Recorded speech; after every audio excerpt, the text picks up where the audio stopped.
the structure of the promoter. We use dilation in order, they're still coming. So we use dilation in order to find which was the region in the promoter that was responsible for the activation of the gene, the transcriptional activation. Then we find a very small piece of the promoter. Then the second part of the exercise that we did on Monday was based on two different techniques. So the electromobility shift assay and the footprint using DNase I as a restriction enzyme. And with those two techniques, we managed to build a model of protein, so transcription factor, interacting directly with the promoter sequence of the GH gene.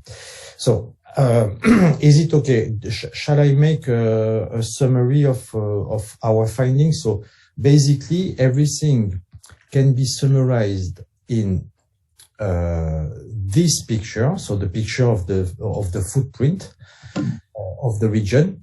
And we managed to conclude that this gene was activated in the pituitary. So this is the organ in which the growth hormone is produced, because of the presence of two binding sites, so two cis regulatory elements that are very close together. And using the EMSA method, we managed to find out that both of these sites were recognized by specific transcription factor, and we conclude also that there was a kind of cooperative mechanism in order to have both of the partners that can be bound to the DNA. So the conclusion was, so we had two different sites. I hope you remember. One, sorry, somebody is coming. One that can be specifically bound by one protein without the need of the presence of the other. And the second site that we find out was the site of interaction of another protein that seems to be different, but the binding of the second transcription factor was possible only if the first one was already bound to the DNA. So in summary, we have a complex of two different proteins that are able to recognize the promoter sequence. Okay, another one. But all those data, the conclusion was the first protein was needed to be bound first in order to recruit the second one that can recognize DNA. So is it okay for this summary, or do you want that I give you a little bit more details on that before going to the second part? So this was the summary of what we saw on Monday afternoon for you, sorry. So now we're going to go for the second part of this case study, which is now we're going to study the transcription factor by themselves. No promoter analysis anymore because we did it completely. So you see the second part, the title of the second part is the study of the transacting factor. So transacting factor means the proteins that are able to bind to the cis regulatory element that are governing the tissue specific regulation of the GH gene in the anterior part of the pituitary gland. So you remember that well, anyway, we're going to see that after all. So the very beginning of the explanation of this second part, it's very simple. It's only 2 lines, but we are going to take quite a long time in understanding those 2 lines. So they say to you that a cDNA encoding for one of the transcription factor, allowing the expression of the GH gene, specifically at the level of the anterior part of the pituitary, was isolated and sequenced. And they give a name to this gene, they call it GHF. So GHF is for growth hormone, so this is the target gene, and F stands for factor. So this is the growth hormone factor that is able to activate the GH gene only in the anterior part of the pituitary. Okay, so we're going to study that. So did you receive from Miss Hang this morning new slides? Or not? Yes. You have them this morning? I think it was 1 hour ago, something like that.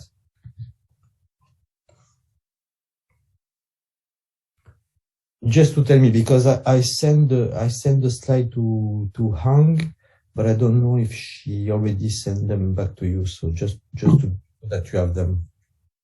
I received the slide 1 or 2 hours. Yeah, I think we receive it.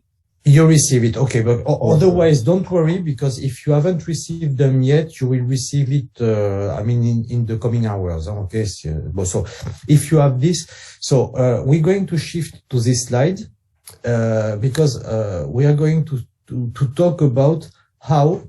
So maybe before we start with the slides, maybe you can explain me what do you know about that. Once we did all this analysis of the promoter, so we managed to find exactly which are the elements that are necessary for the transcriptional activity. Okay, so the analysis is complete. Do you know any strategy once you know a piece of DNA that is important, that is going to be recognized by a specific protein? Do you know any strategy in order to manage to clone the cDNA that is coding for this transcription factor? Have you ever studied this kind of strategy? So the only thing that you know is that there is a protein, a transcription factor, that is able to bind specifically to a small piece of DNA in a sequence-depending manner. Okay? So if you only know that, do you know any strategy that will allow you the isolation of the cDNA coding for the transcription factor? You can tell me if you don't know or if you have any ideas, and I will explain you. I personally don't know. So you never. It's just a question. It's not a problem. So you don't have any idea how from the simple fact of knowing that a protein is able to bind to a specific sequence, how to clone the cDNA of this protein, coding for this protein. None of you. I don't. No, okay, it's not a problem. Don't worry. You will know after. None of you know or have any idea? I think maybe we will determine the amino acid sequence of the protein. Then we go back based on the sequence we will have you are completely RNA right. sequence. Yes, you are completely right. This is a very important step and a very complicated. So you are saying that once we have the amino acid sequence of the protein, we can use the genetic code to imagine what is the sequence, and then we can use the protein sequence in order to isolate the cDNA. That's very clear, and it's completely right. But the problem in that case, and we are going to talk about that, is how can you get the protein sequence of this transcription factor? You see what I mean? Because it means that you need to have the capacity of sequencing this protein, or this protein if it is a different complex. But in order to sequence a protein, you need to have it purified completely. Otherwise, it's completely impossible to get a sequence from a protein. Okay? But you are completely right, and we will see that it is one of the possibilities that we can have. So I'm going to shift to the slide that you received. So I stopped sharing that, and we will come back later on the exercise. So I think it's this one. Yes. So, okay. So do you see the slides? Yes? Okay, and is it the one that you received this morning? Yes, it is. Okay, perfect. So you can, so the title, there are not a lot of slides, but it will cover different strategy, but you see, we will need to talk a lot about the pros and the cons of all these different strategies, because every case will be a specific case. This is something that you really have to keep in mind once you will be in labs studying for different aspects of transcriptional regulation. If you are going to do so, think about one thing, that every situation is going to be different from what can be published for other situations. So you will always have to spend a lot of time to tune perfectly the experiment, because every system is different. So what I'm going to explain you today are the strategy, and there will be obviously some weak point in every strategy and some strong points. So we will try to compare. So basically I divided, so the idea of what I'm going to explain you is how you can characterize at the molecular level transcription factors. So at the molecular level means cloning the cDNA, so you can do expression analysis after. But the most difficult point is how, from the evidence of a protein DNA interaction, you can get the cDNA from the transcription factor. And there are two very big different strategies, one which is based on a molecular approach, and the other one which is based on a purely biochemical approach. Both of them are really powerful. You cannot say that one is better than the other, and you will understand after. And I would say that they are completely complementary. Okay, so the molecular approach is based on a system which is called the yeast. Oh, sorry, there is a mistake. One hybrid, it's hybrid, not hybrids, hybrid system. Have you ever heard about this one hybrid system in yeast?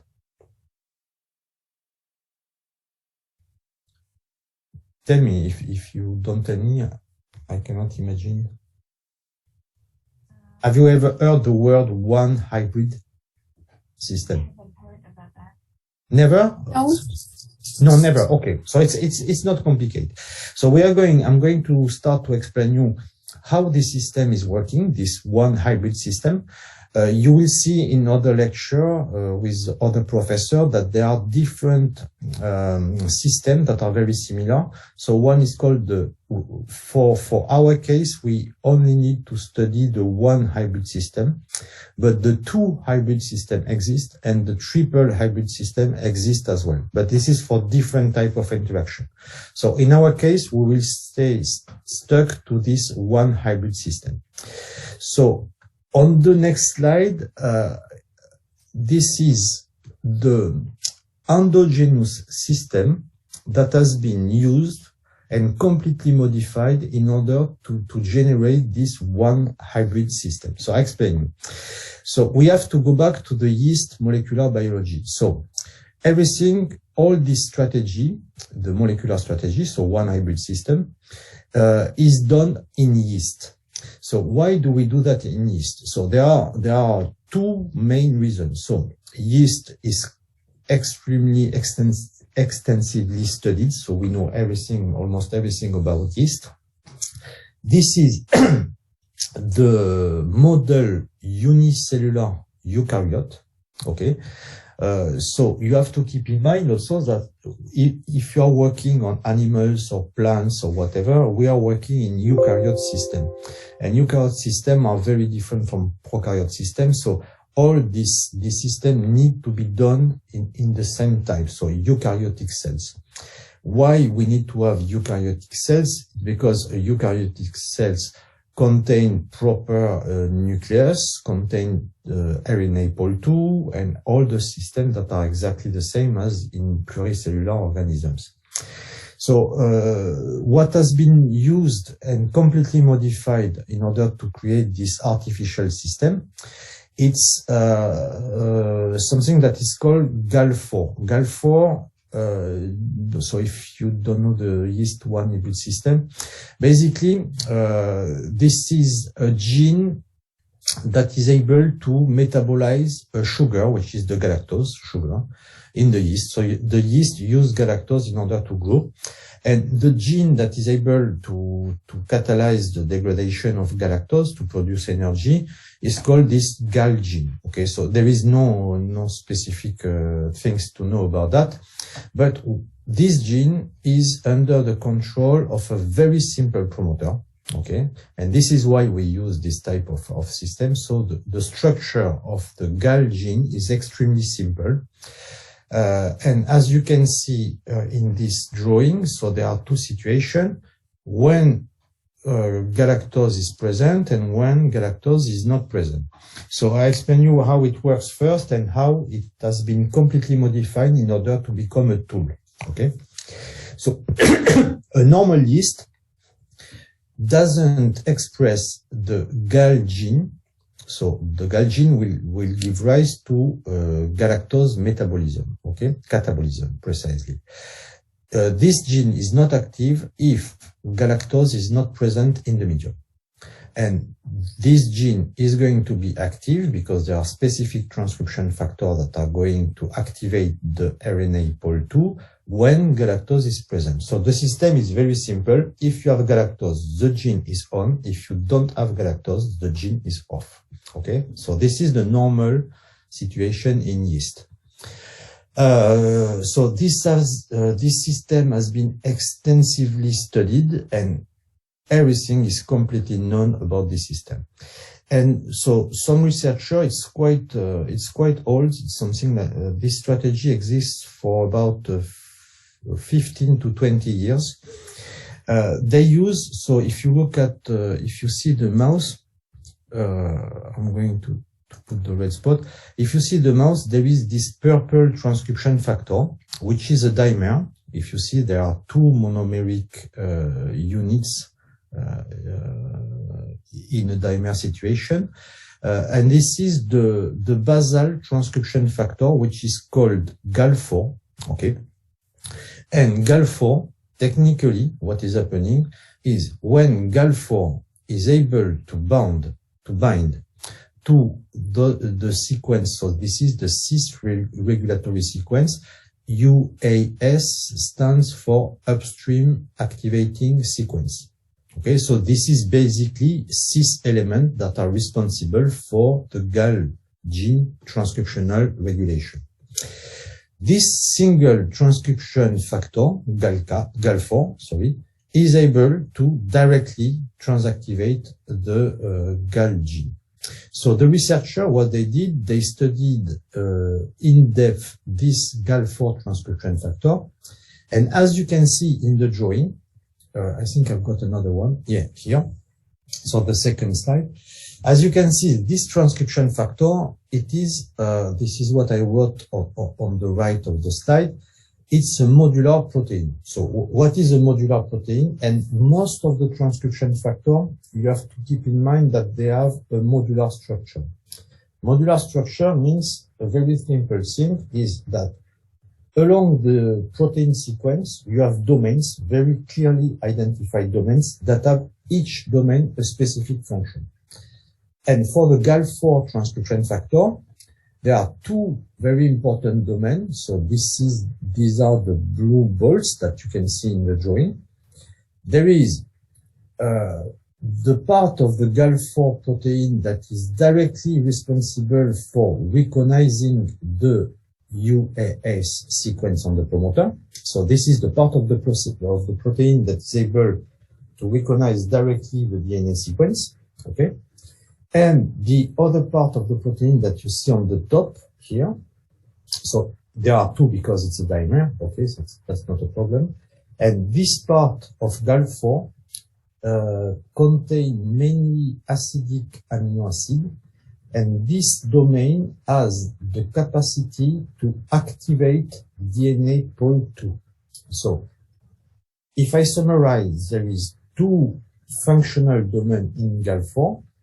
One which is responsible for recognizing the DNA and binding to it, and the second part which is distinct, and that's very important, contain the activation domain.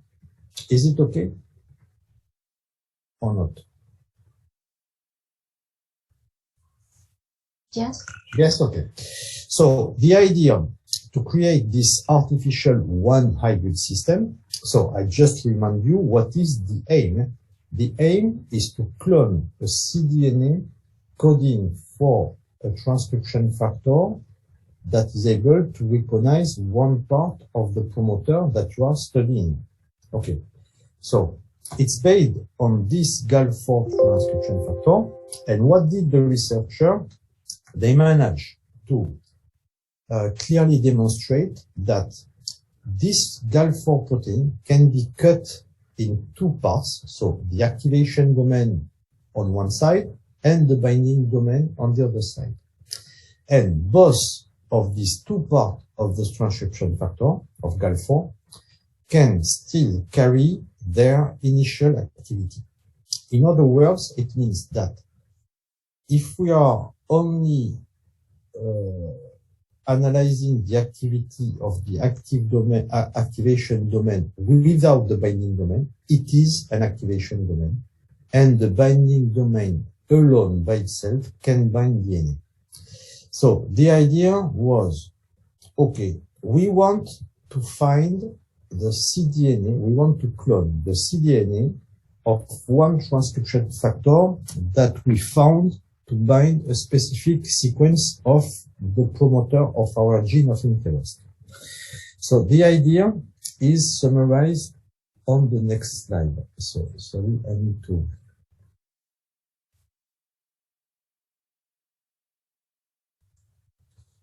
Okay.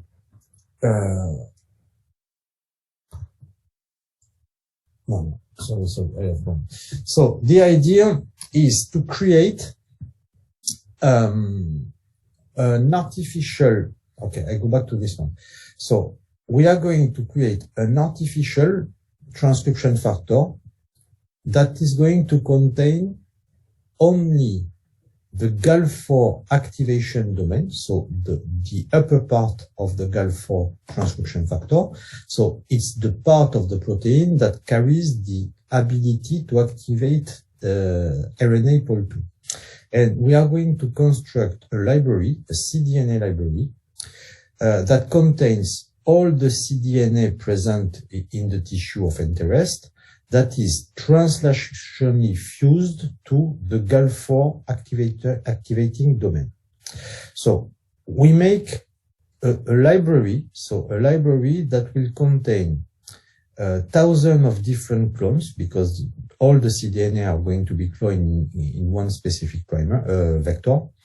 Every clone is going to be able to express one cDNA specific to the tissue, fused translationally to the GAL4 activation domain.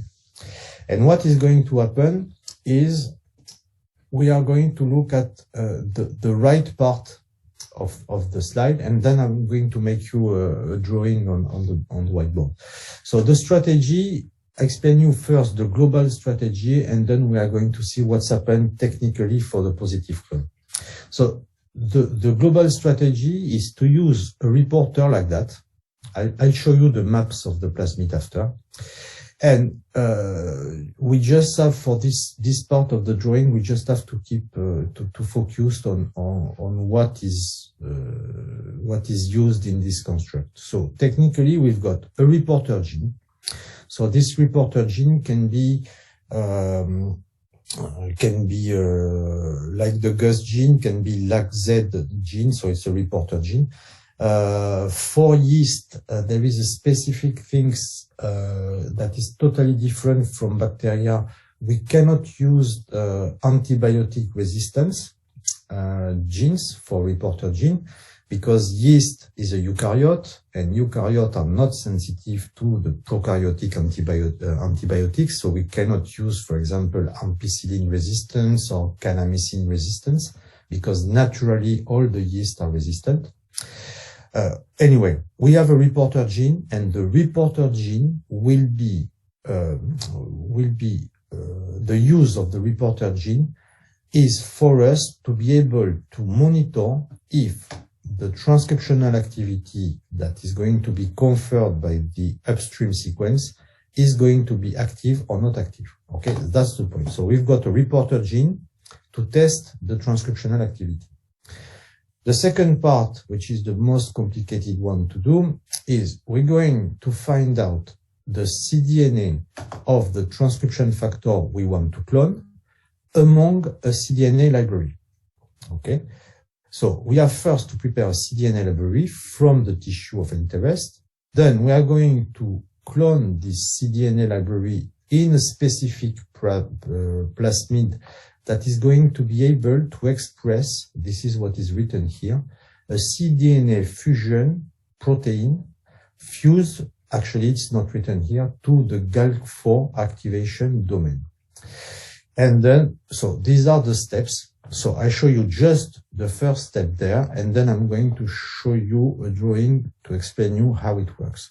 So this is the first step for the cDNA library construction. So this corresponds to the completely top right part of the drawing on the right.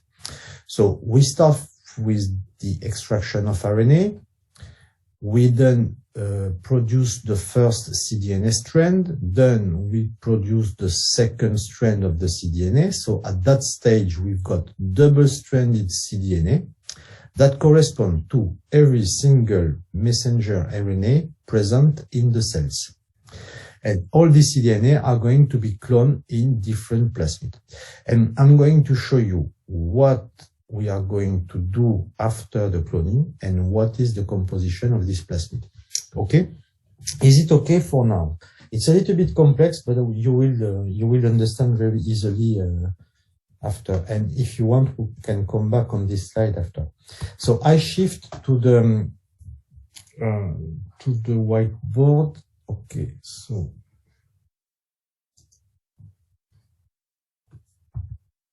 one second. Okay.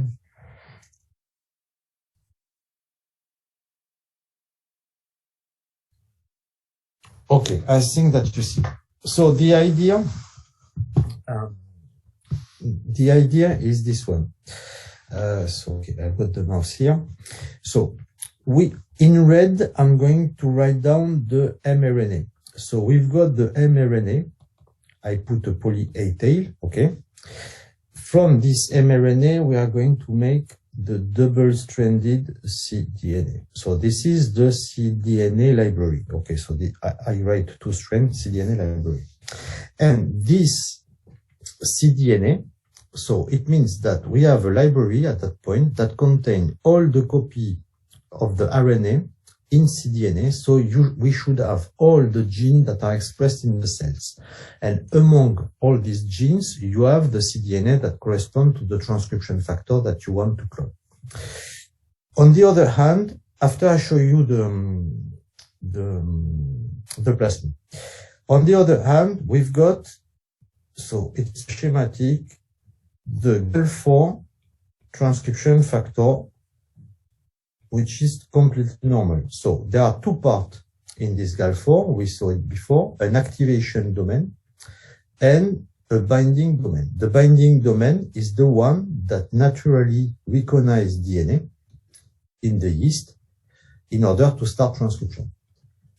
What has been done, the strategy for this one hybrid yeast screening is we know in our side that we manage to isolate the piece of promoter sequence that contain the cis regulatory sequence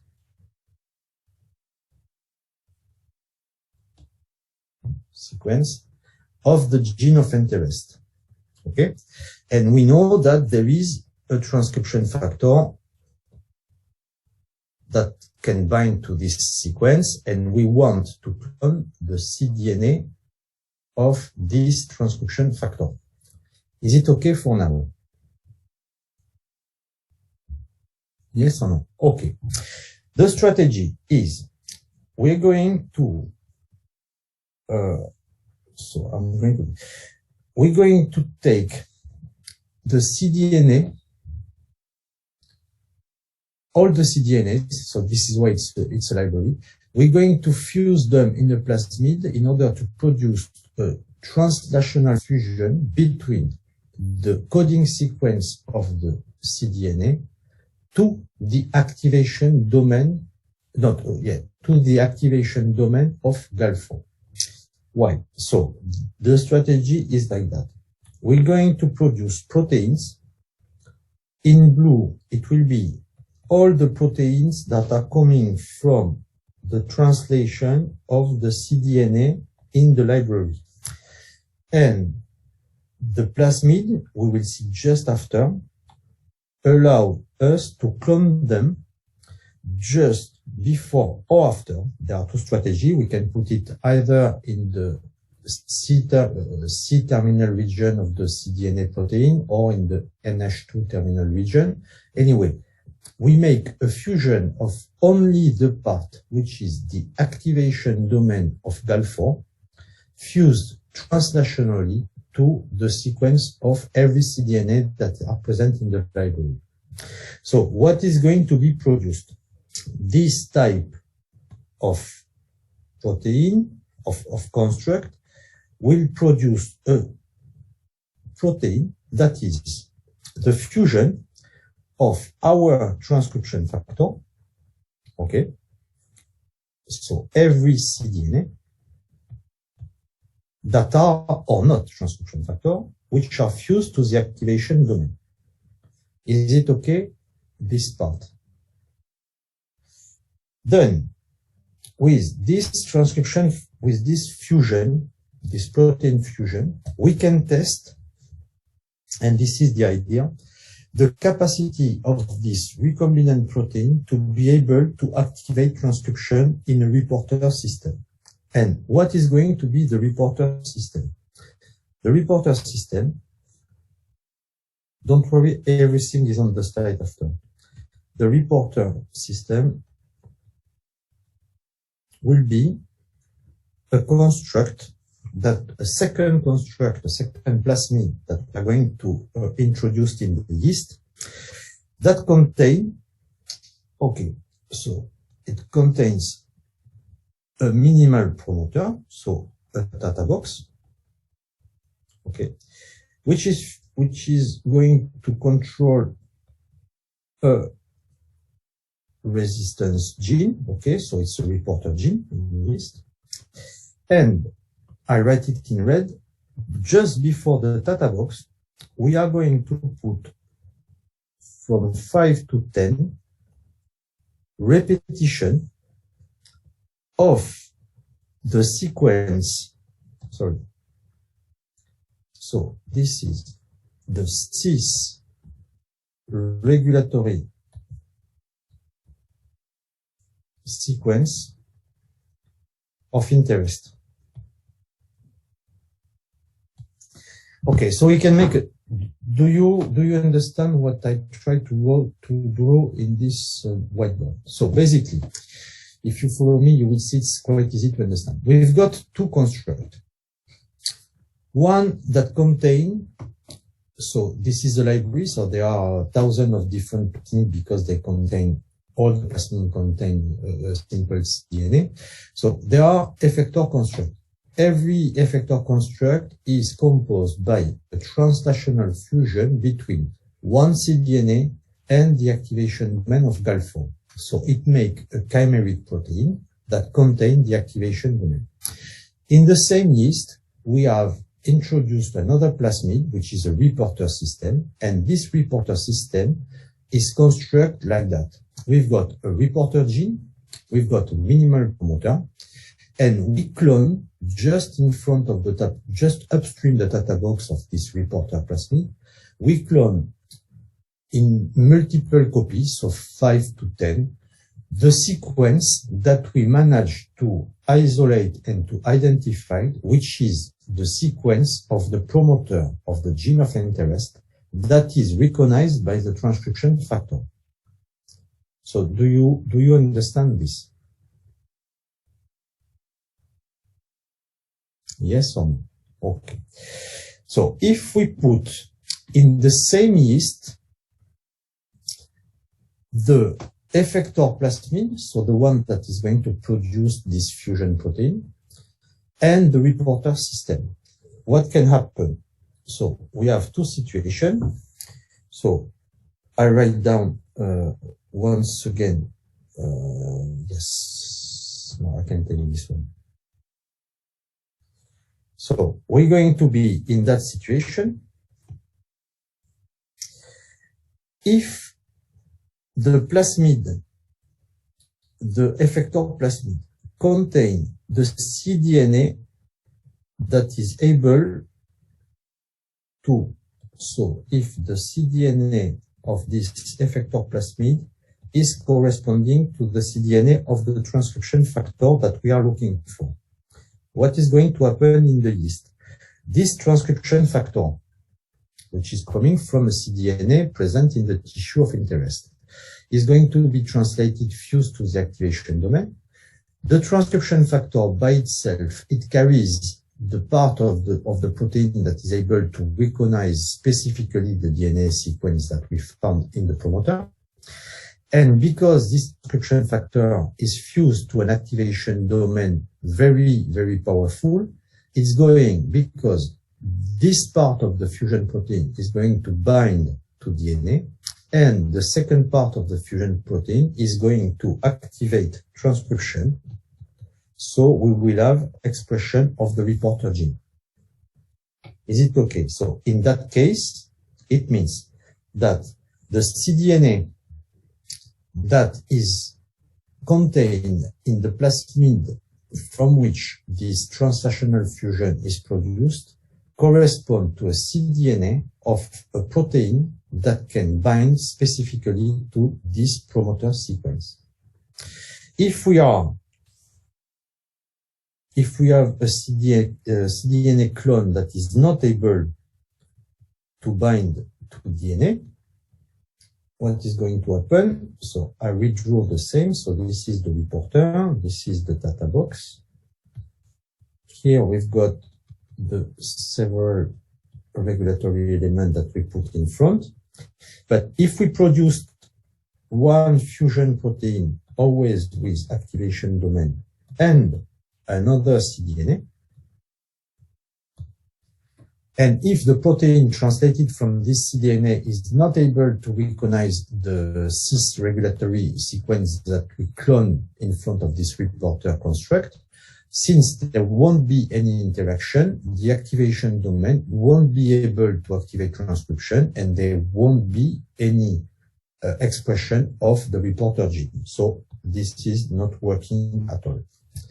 Do you understand the strategy?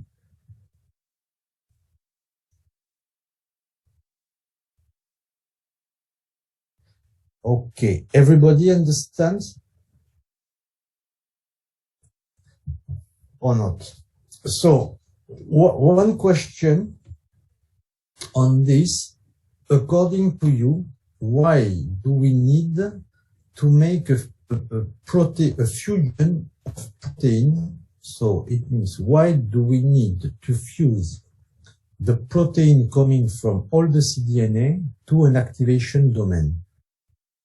What would you say for that?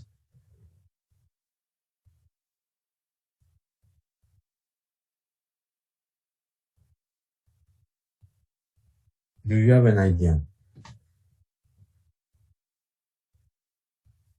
Can you repeat the question? Okay, so you understand the concept. The concept, which is conceptually simple, is we are producing all the effector plasmid produced a fusion protein, which is the part of the protein that is coming from the translation of the cDNA that is translationally fused to the activation domain.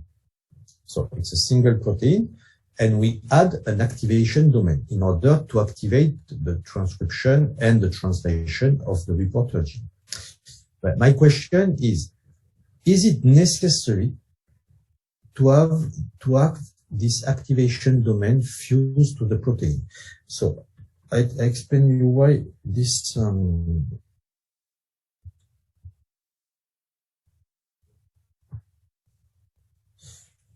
okay. If we take back, it's important that we discuss about that. So what I'm going to draw now is for example, the GH gene, the one that we study. Okay. So we managed to find, so I make a very simpler version. We managed to find that there was a cis element that is recognized by a protein. And this protein was responsible for the activation of the transcription. Okay?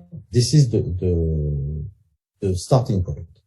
So it means that this protein, this transcription factor, has two functions. The first capacity is to recognize specifically the piece of DNA contained in the promoter of the GH gene. Okay. And the second concept of the protein is it contains a part which is an activation domain because it is able to activate. Okay? So in theory, we shouldn't have to fuse another activating domain to this protein in the yeast 1 hybrid system. This yeast 1 hybrid system, look, the transcription factor is here, and we add another activation domain to be sure that transcription is going to start. Okay?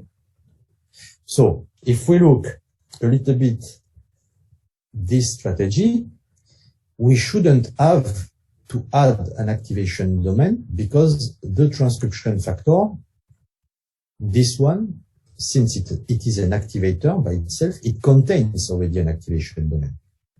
You understand? Yes, on. But we add an activation domain coming from the GAL4 from yeast because we don't want to be very stringent in the cloning. I explain you what I mean. Imagine that we want to clone the cDNA of a transcription factor, so that is able to recognize the piece of DNA in the promoter, but that naturally doesn't carry any activation domain. For example, it's a transcription factor, but that is a repressor. For example, it's not an activator. So if we don't fuse to the activation domain, all the proteins that are able to bind to recognize specifically this sequence, we don't know if it's going to be able to activate transcription. So this is why for all the cDNA, we fuse them to an activation domain in order to be sure that if there is interaction, we are going to be sure that the transcription activity will happen. Okay? You understand or what? It means that with this strategy, we are able to clone every kind of protein that can be activator, repressor, or nothing, okay, only on the basis of their capacity to recognize specific sequence contained in the reporter gene. Okay? You understand the concept?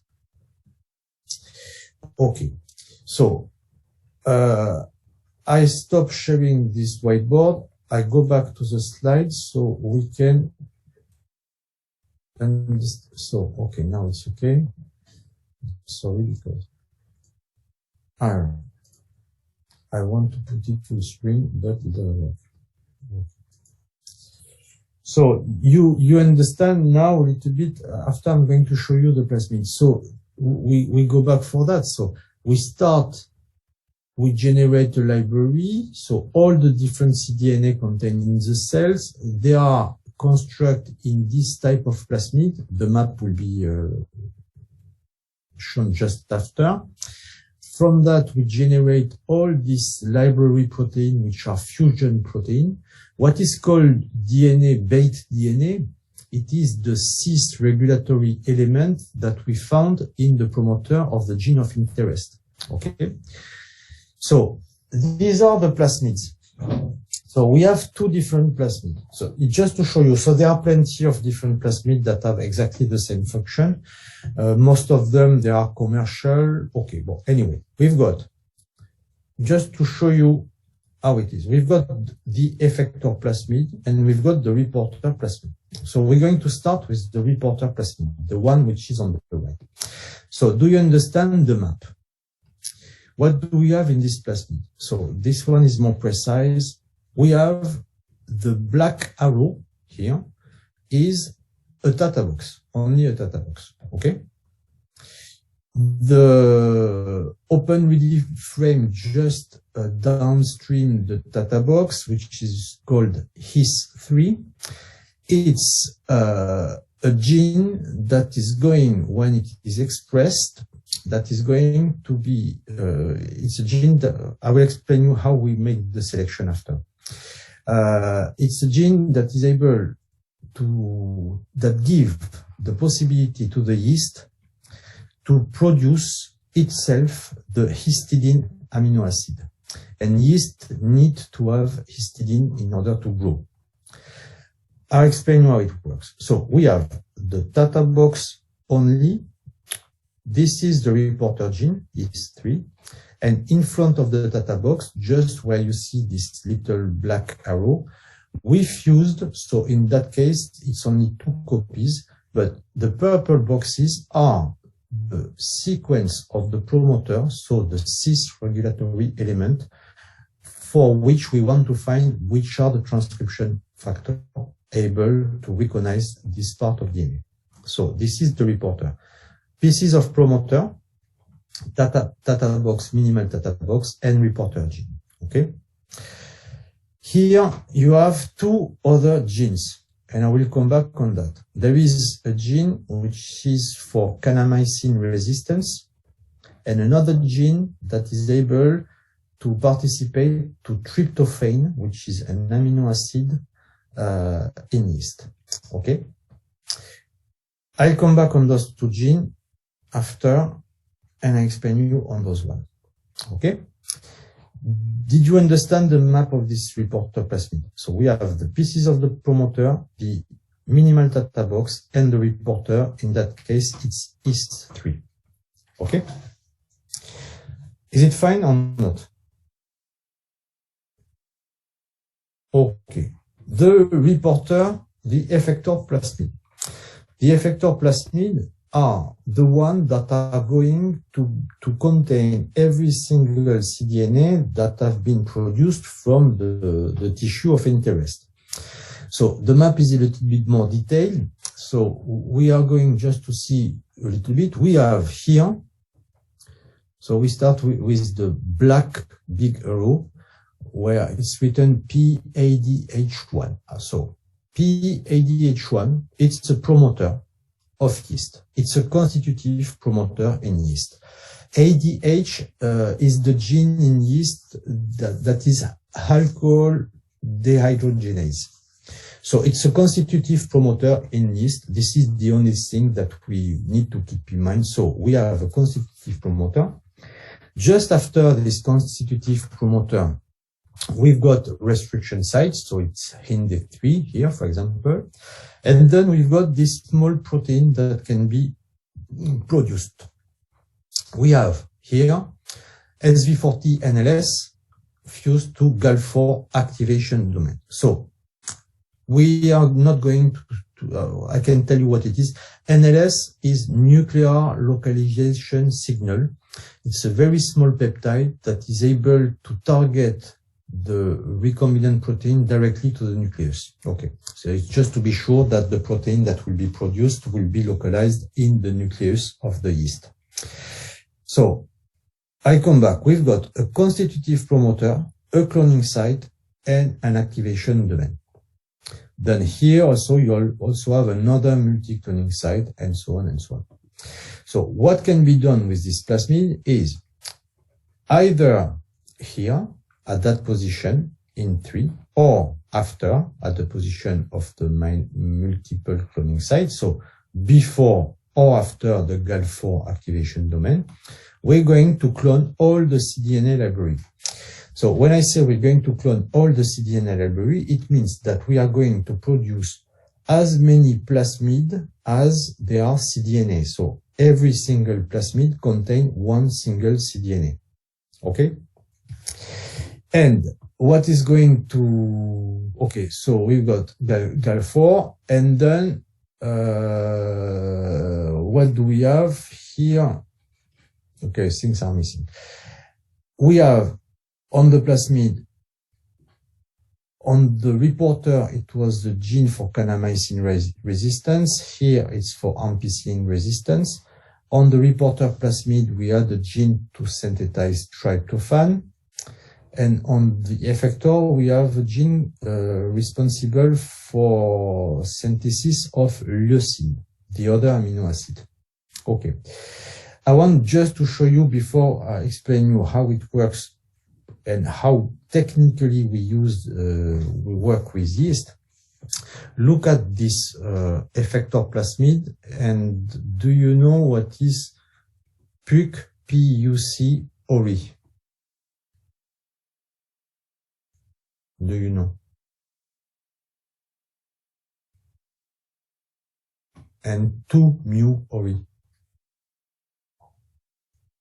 You never heard about that?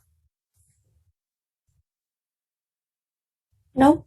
No. Okay. No, it's not a problem. Well, you know what is a plasmid? A plasmid is a circular piece of DNA, but the plasmid, they are only in bacteria, mainly. I mean, almost only.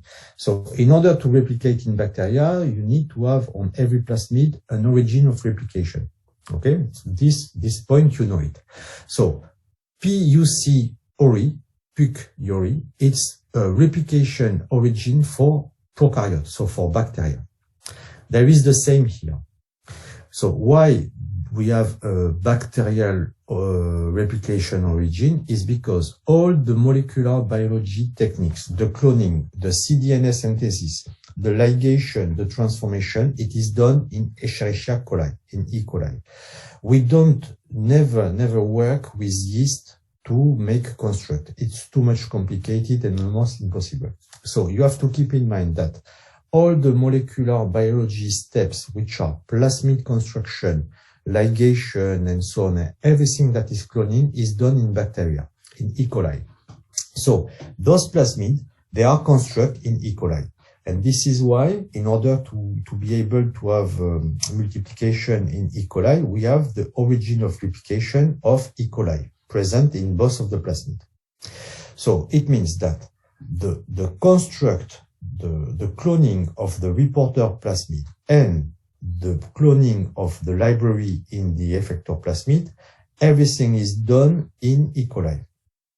So all the manipulation, all the cloning experiment.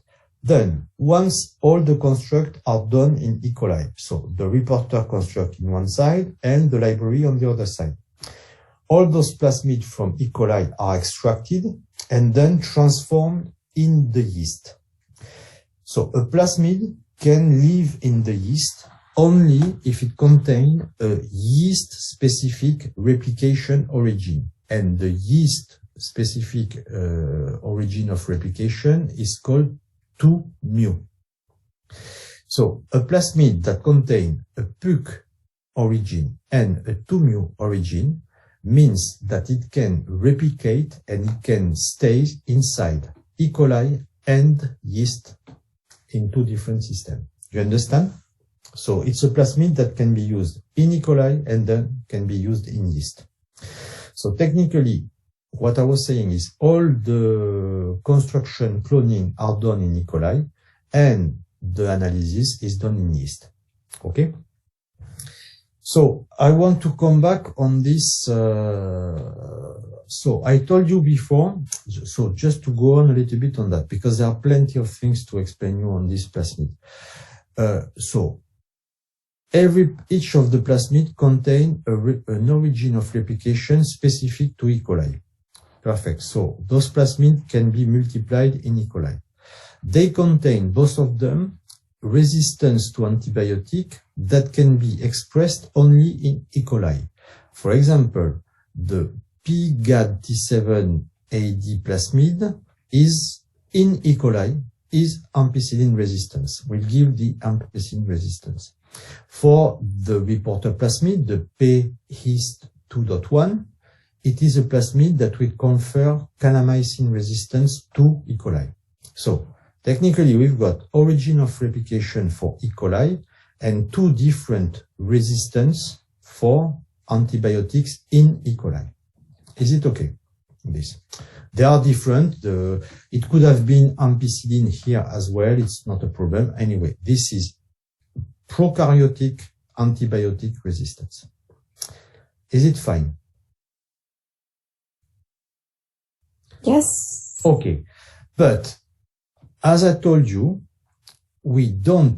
antibiotics doesn't work in eukaryote. So it means that this plasmid, when we are going to transfer them in the yeast to make the screening of the library, we cannot select them because of their capacity to confer antibiotic resistance. So what we use instead of antibiotic resistance that is used in E. coli, what we use in yeast is called something, so you have to tell me if you ever heard about this name. It's called auxotrophy. Have you ever heard about that? No. It is extremely simple, don't worry. So you all know antibiotic resistance for E. coli. Yeah. Okay, so you select the bacteria that contains the plasmid because the plasmid brings the antibiotic resistance. So I shift back on the whiteboard to explain you what is auxotrophy. And it's very simple, you will see. And this is the equivalent, it's not at all, why it doesn't work? Okay. The equivalent of antibiotic resistance. So, in yeast. So, yeast are able to synthesize by themselves plenty of different amino acids. So, a yeast can synthesize leucine, tryptophan, alanine, histidine, all the amino acids. It is completely autonomous. Okay, no problem. But we generate genetically modified yeast with some mutation in some of the genes that are implicated in the biosynthesis of this amino acid. For example, we can have a yeast, and the genotype of this yeast will be is minus.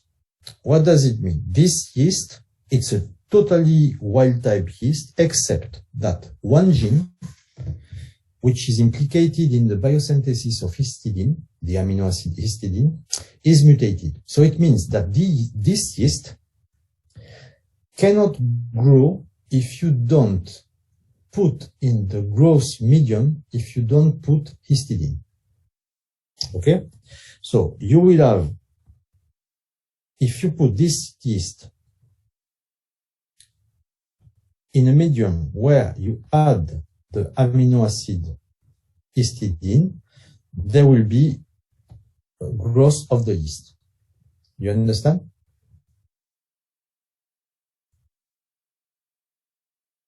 It's very simple.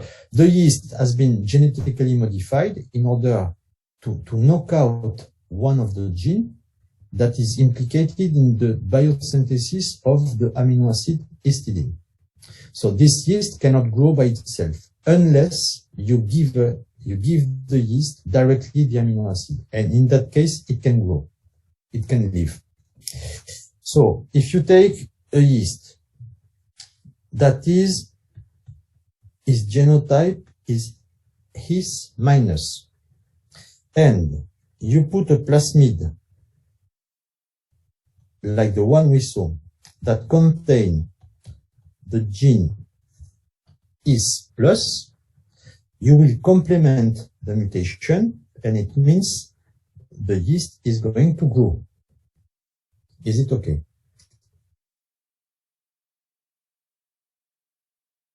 Yes or no?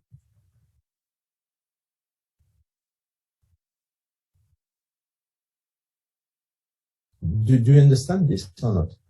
Yes. Okay. Yes. Okay, so this is what we call, you see, it's very similar to antibiotic resistance, but in the other way around. Okay, so we don't call that antibiotic resistance because it's not antibiotic resistance. It's called auxotrophy. So it's written like that. Auxo, T-R-O-P-H, auxotrophy. Okay, so we say that, for example, this yeast is auxotrophic to histidine because it needs you need to have this yeast to grow, we need to either grow them in a medium that contains histidine or introduce a plasmid in this yeast that is going to complement the mutation. Okay? So, from this, it's quite easy to understand the following step. So we are in a situation that in one yeast, there will be all in the plasmid, so this is the reporter plasmid. We put the cis element sequence in this plasmid, and this plasmid is able, if I remember well, but it's not a problem, to complement yeast that are mutated on the leucine gene. I explain you how it works after. I need to remember this. So, okay, it's like that. Then, on the other side, we've got the fusion of the protein with the library that in some cases are able to bind to the DNA and to activate transcription. Okay?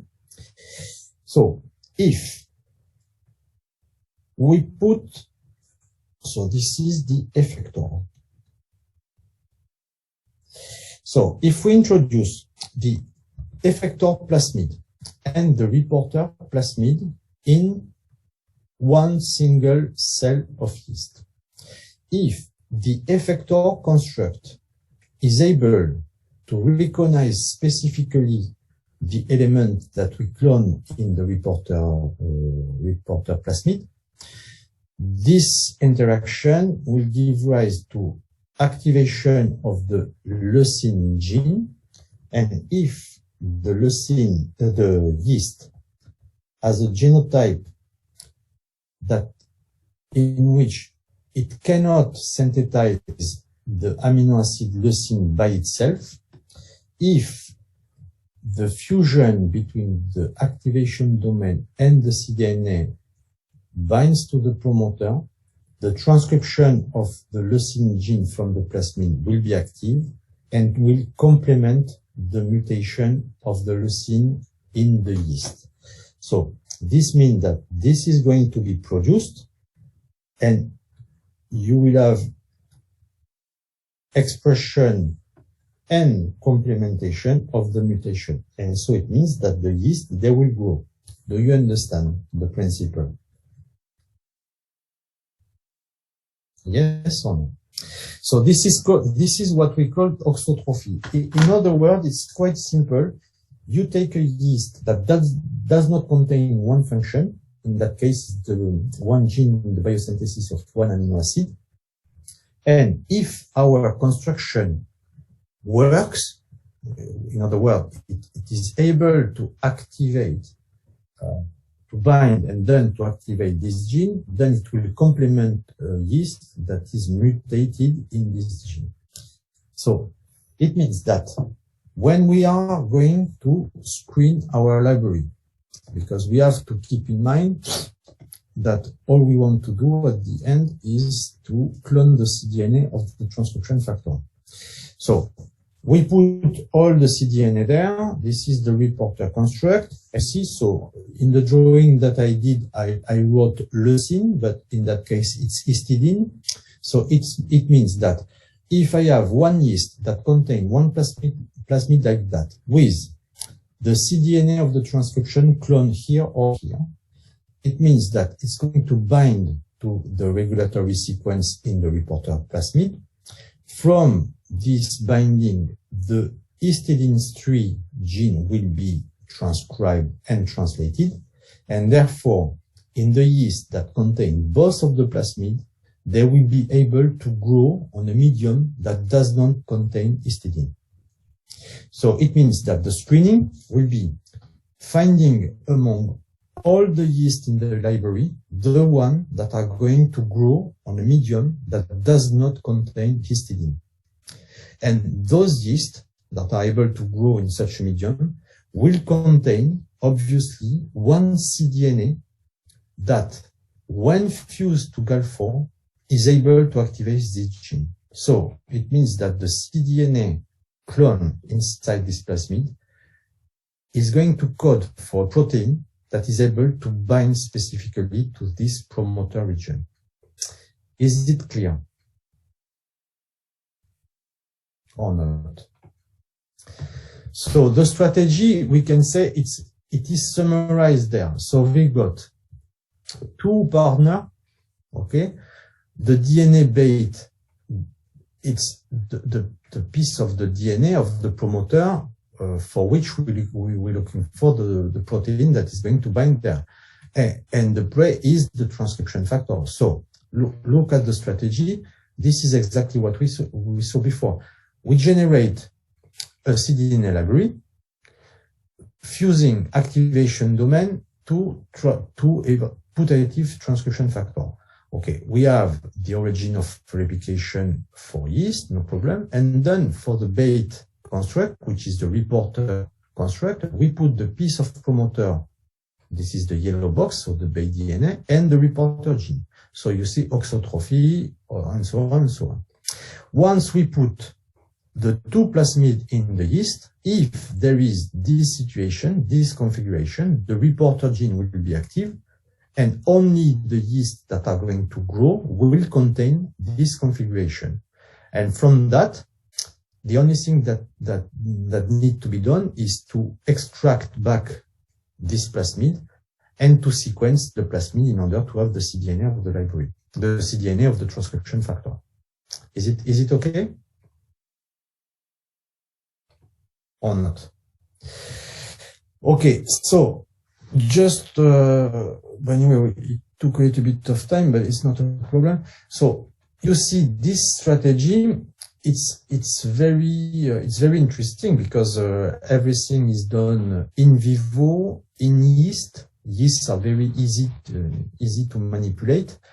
So there are one pro feature of this one hybrid system. It's a very fast method because you can almost do a full library screening. So starting from the construction of the library, including all the cloning steps and the screening, you can say that you can do a one hybrid screening in less than 2 months. So that's not a real problem. So using this, you can easily clone the cDNA coding for a protein that is able to recognize specifically the piece of DNA that you already isolate. There is a very bad drawback anyway. This strategy generate a lot of false positive. So it's very complicated to explain. I did a few years ago quite a lot of one hybrid screens, and it is very powerful. It works, but you generate a lot of false positive. So where they are coming from, this false positive, is very complicated to understand. But anyway, it works. But there is anyway a very important technical limitation of this strategy. It is what I wrote on the last point on this slide, and I would like you to discuss with me about this point. This strategy, the yeast one hybrid system screening, works only for monomeric or homomultimeric transcription factor. And I would like that you try to tell me why it works only in such a situation. Do you have an idea? I think it's better that we discuss about that because it's the best way that you can understand the process, I think.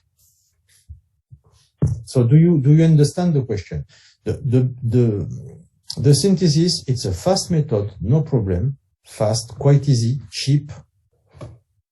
Cons generate a lot of positive, but it is not, both of these points are not important. It's fast, okay.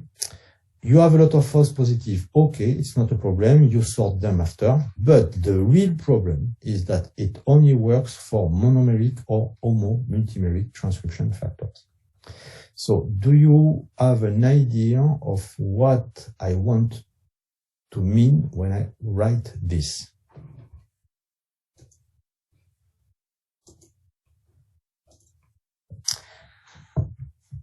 We are here to discuss it, don't worry. So tell me what you think about that.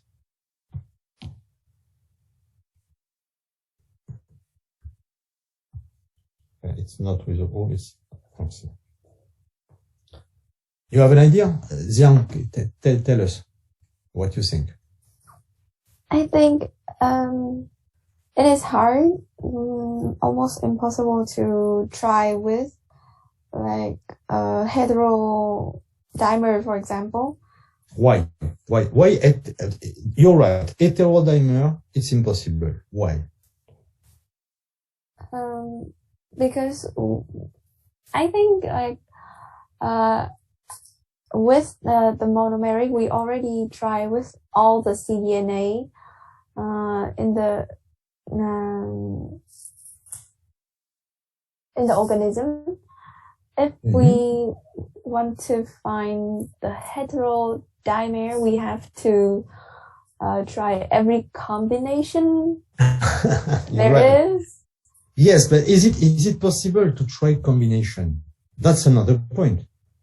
Is it technically possible? I understood that you understood. Technically, is it possible or yes? Yes or no? I would argue that it is not impossible, but it is so labor. Okay. So you would argue that it is not technically impossible, but it will take so many time to test all combination that it's not feasible. Is it right? Yes, I think so. Off the top of my head, that is what I think. Yeah, I understand what you mean. So you are partially right and partially wrong because, okay, so I explain you. Okay. So I will make a drawing very simple. Imagine that the situation of our gene, okay? So we know the C sequence, okay? No problem. And we know that the transcription factor, okay, it is an heterodimer. Okay? And once it is an heterodimer, it works. Okay? No problem. So if we want to isolate the cDNA from such a situation, it's impossible. Wait, one point. It is the only situation. So you need to have an heterodimer to have it functional. Okay? Every single monomeric unit doesn't work alone. Okay. The problem that we have is when we make a cDNA library for one hybrid system, okay? Every protein is encoded by one single cDNA. So that's the basis. And in the yeast, you transform the yeast with one single construct, effector construct. So it means that all the yeast, I will show you two situations. First yeast and second yeast. So imagine that you have thousands and thousands of yeast. All those yeast, they contain the reporter construct. Okay?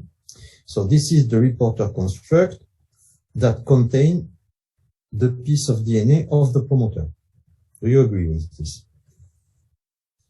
So this is the reporter construct. That is in one plasmid. But every yeast contains one single plasmid containing one single cDNA of one single effector. So it means that the first yeast, for example, can contain the cDNA of the red protein fused to the activation domain of GAL4, But the other yeast contain the other monomer of the dimer fused to activation domain. Do you follow me like that? So it means that the first yeast, the one on the left, is able only to translate the red monomer, and the yeast on the right is able to translate only the blue monomer. So it means that in those two different yeast cells, you cannot be able to produce both of the monomers in order to create the dimer. And it is if the heterodimer is the only active form, there is no possibility of finding a yeast that contains two different cDNA at the same time. So you understand the problem? Yes. So we cannot create an effector plasmid containing more than one cDNA. No, Okay. no. Every effector plasmid contains only one cDNA. This is the proper definition of a cDNA library. You've got only one cDNA clone in one plasmid, one vector or whatever. So it is complicated because you see, technically it should work, but the problem is that the two different monomers that form the heterodimer are physically in two different yeasts. So they will never be able to interact together, and it will be completely impossible to recreate the heterodimer, which is the functional form, in fact, of the heterodimer. You understand? So that's a problem. That's a problem because there are plenty of situations in which, so for example, if we go back to the exercise we did on Monday morning. So you remember when we studied the promoter, there were two sites of interaction. One that was autonomous. So there was one transcription factor that can bind directly to this site. And the other one needed the presence of the first one. If both of these complexes are only a single protein, only the first protein, transcription factor, can be cloned with this strategy. You understand? Because the other one, the one that needs the presence of the previous one first in order to bind, you will never find it using a one hybrid system. Okay? But it's not because of this big problem that it is not used at all. It's very useful because it's very fast and you can find very good candidate. Once you've got one starting point, you've got one candidate, you can still go on trying to find other interactant. But the biggest problem in this strategy is that situation, the one that I wrote here, is when we have the transcriptional activity is carried out by an heterodimer. And this situation cannot be solved using yeast one hybrid system. It's not possible. Okay. So I propose you to make a break now because we have finished. Before having a break, do you have any question about this one hybrid system strategy, or is it okay? It's okay. It's okay. So I propose you, because I have a few phone calls to give, to make a 15-minute break so we can start back at 35 if it's okay for you. And what we are going to see is the other strategy, the biochemical approach, the biochemistry approach, so which is the purification of transcription factor. And you will see that in that case, we can purify complexes, but we will spend less time than on the yeast one hybrid system. Okay, so we join back in 15 minutes. It's okay for you? Okay, so see you in a while, which basically concern the transcription factor purification. So we will be really quicker than the yeast one hybrid system because it's technically it's more simple, really more simple, but experimentally it can be quite difficult. So the idea is to try to use classical biochemistry purification strategy in order to purify the transcription factor.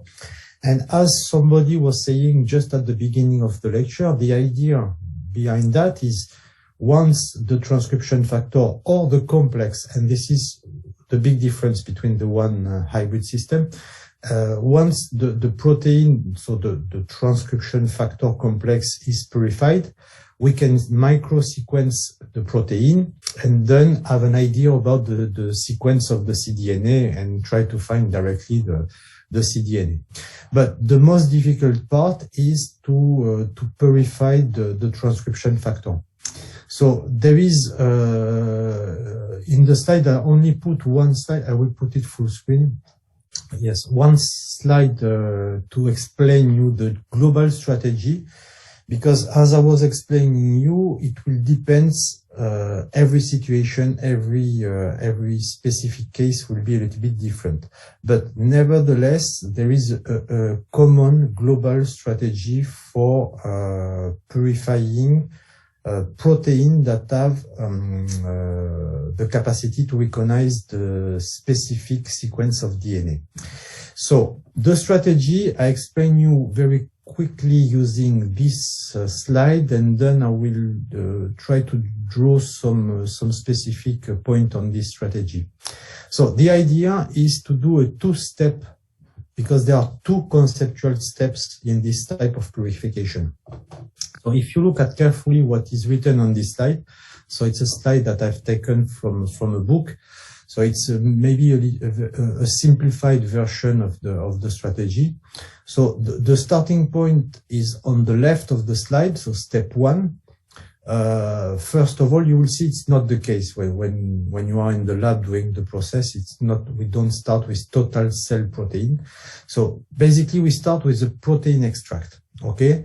And you see in the drawings on the slide, we use classical chromatographic columns, but we use some matrices that are specifically dedicated to the purification of protein that have an affinity to DNA and sequence specific. So the idea is the first step, the step number one, is from all protein contains either in cell or in nuclei to sort the protein based on one particular biochemical feature, which is their capacity to recognize DNA. So you see here, they show you that you put the mix of proteins, so the total extract, you put it on the first column, so the first step, and it's written the column with a matrix containing DNA of many different sequences.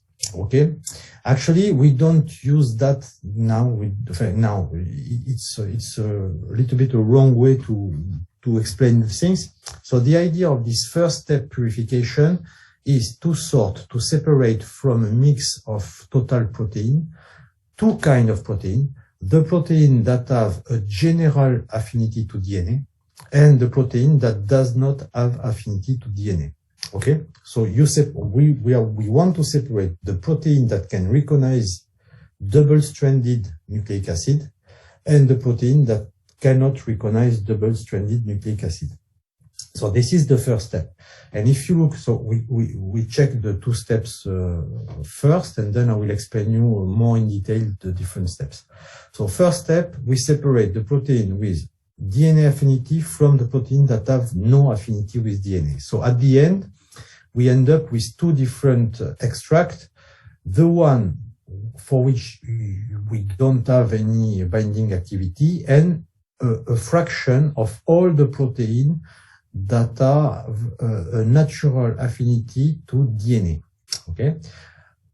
Among all those proteins, you have protein that can bind specifically to the sequence of your promoter. So in that example, the sequence we are looking for is GGG-CCC.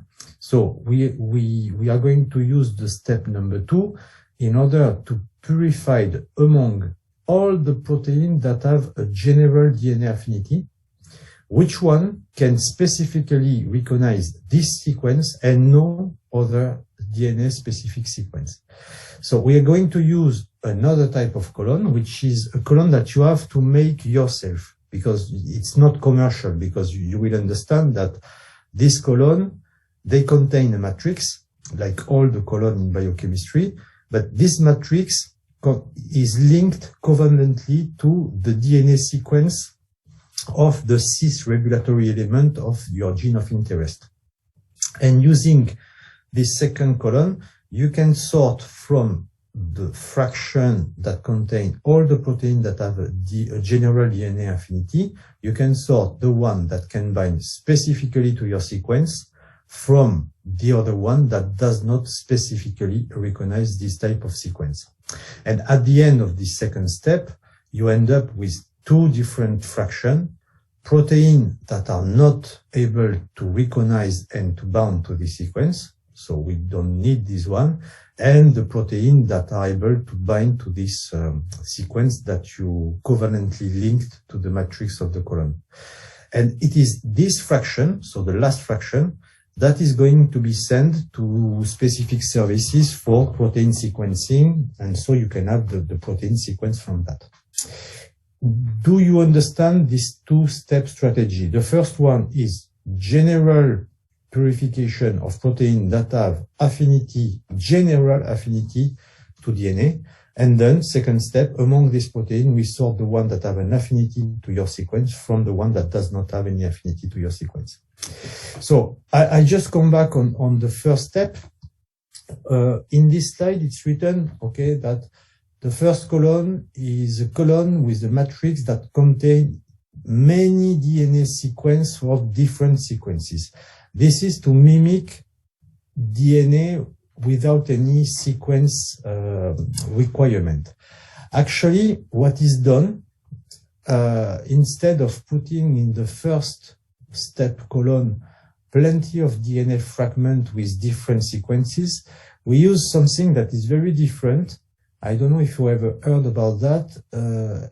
So the little ball is here to represent the matrix of the column, okay? And instead of covalently linking a piece of DNA with all the sequence, the potential sequence, DNA sequence, we don't put DNA, actually. We put something which is a polysaccharide that is called heparin. Have you ever heard about this heparin? No. It's not a problem. Huh? Okay, basically the strategy, conceptually, it's exactly the same as this. This polysaccharide, if you look at how it is made, okay, so it's a polysaccharide, for the protein that have a general affinity to DNA, it mimics DNA completely without any sequence requirement.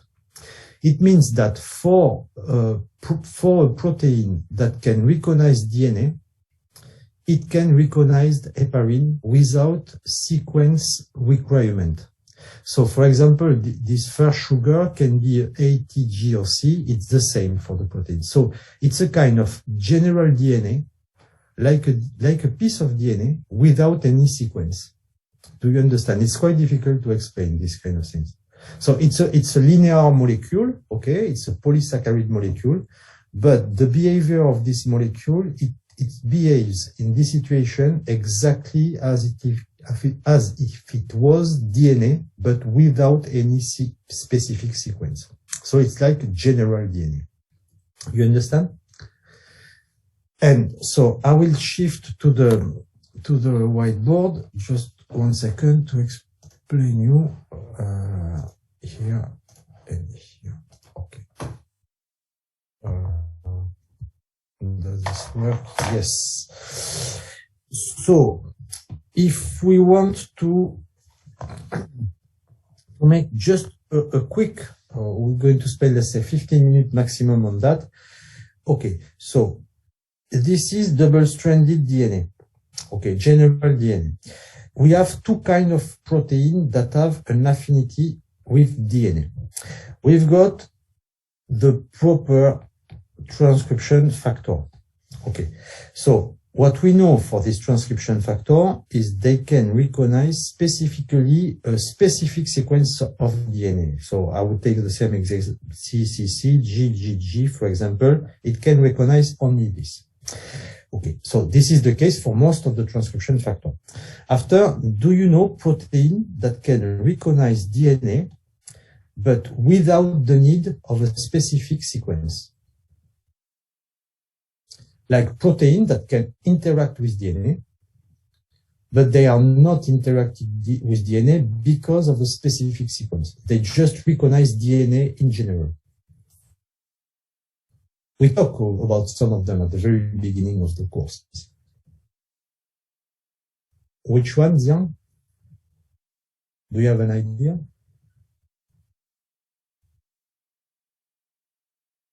I do remember the concept, but right now I can't think of any specific. No, but in terms of protein that we saw, for example, a transcription factor can really recognize a specific sequence in a promoter, and it can recognize only the sequence. Like a restriction enzyme, for example, if you take EcoR1, it recognizes GGA-TTC, final point. It recognizes only this. So there is a sequence-specific necessity for the interaction. But the other case, you have in the nucleus plenty of protein that just recognize DNA, but not a sequence, not a specific sequence. This is the case, for example, for the histones. The histones, they recognize DNA when they are in the octomeric form. They just recognize DNA, but they don't bind to specific sequence. Okay? So among all the proteins that can interact with DNA, actually, there are two families of protein. The one that recognize specific sequence and the one that recognize only DNA in general. Okay? Do you follow me? Is it okay? Yes. Okay. So the global strategy, and this is a general strategy for purification of transcription factor. The first step in every purification is whatever it is, a transcription factor, an enzyme or whatever, you need to, because you will increase the efficiency and the yield as well, is you need to purify the organite in which you suppose the protein to be. Okay? So in this lecture, we are talking about transcription factor, where in which organite you are going to find the transcription factor. Very simple. It's in the nucleus. Do you agree? So the first step always is to purification of nucleus. Okay, first step. Second step, you make a protein extract of the nucleus. So at that step, we have two kinds of protein. The protein that have sequence, that can recognize sequence specific region, specific, or sequence non-specific. This is what we talk about, specific. Okay? Okay, from that, the third, we're going to make this general DNA affinity column.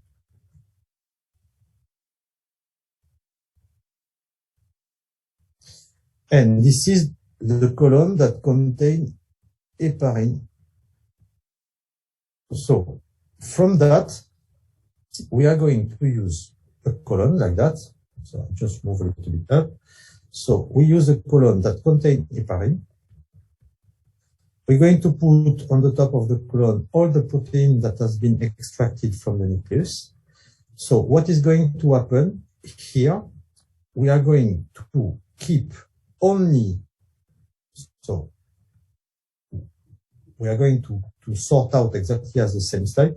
Only we're going to collect one fraction with all the protein that can interact with DNA. And in this mix of protein, you've got the protein that are able to recognize general DNA or sequence-specific DNA. And it is this type of extract that we are going to use in a colon. So I make you, so the colon, it's like beds of things. And what we do is covalently, we link the sequence, for example, GGGCCC. We link the DNA sequence to the matrix of the colon. And this extract that is coming from the first heparin Cepharose matrix, we're going to load that on the second one. And in that case, only the protein that are contained in this extract that are able to recognize this sequence will be linked to this, to the matrix. So all the one that does not have interaction with this sequence are going to be removed from the colon. And at the end, we're going to make the elution of only the proteins that are bound to these pieces of DNA. And from that, we will manage to get only the proteins that are in interaction with this specific sequence. So do you understand the strategy? It's okay? So the advantage, so I make a kind of big zoom on the last chromatography. So this is the matrix. Let's imagine that here you've got your sequence, G, G, G, C, so C, C, C, and so on, okay? What is very interesting, so we use, sorry, I didn't tell you, we use double-stranded in order to be really in the same situation as DNA. So what can happen there? And this is where this strategy is different from the one-hybrid system. So in this context, we're going to load on the colon all the protein, but exactly in the same context as they are inside the nucleus, because we took a lot of care in preparing the extract. So for example, if we are in a situation where the transcription factor that is able to recognize this sequence, it's an heterodimer, okay, let's say like that, for example. But you need to have, as I was saying before, both of the monomer, the blue one and the red one, to be able to interact with this sequence. So this is the case that wasn't possible to be used for one hybrid system, because we couldn't have both of the protein in the same yeast cell for the yeast one hybrid system. But in that case, because we do just biochemistry, so we extract the protein and we keep the interaction between all the protein all together as they are in the cell. So it means that in that situation, the heterodimeric situation is conserved. We didn't separate the red from the blue, in other words. So it means that in that situation, we can have all this complex that is able to be bound to the target piece of DNA that is covalently linked to the matrix of the column, chromatographic column. So you understand that in this way we can purify heteromeric complexes that we won't be able to study using one hybrid system. You understand that? Is it okay? And on the top of that, there is even more interest in that, because I erase this. I just remake the drawing here. So imagine that we were in the context of this is, as I was showing before, an heterodimer that is able to bind, to recognize specifically this sequence, okay? So using this strategy, we can easily clone it, okay? Purified it, I would say. But imagine the situation where the complex is much more complicated. So there are only 2 monomers when in interaction together can recognize the DNA. Okay, so this is the binding domain of the complex, the domain of the complex that is recognizing the DNA.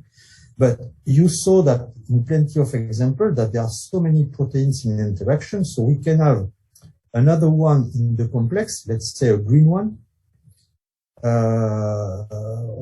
or another one, okay, so let's imagine that it's a big tetrameric complex.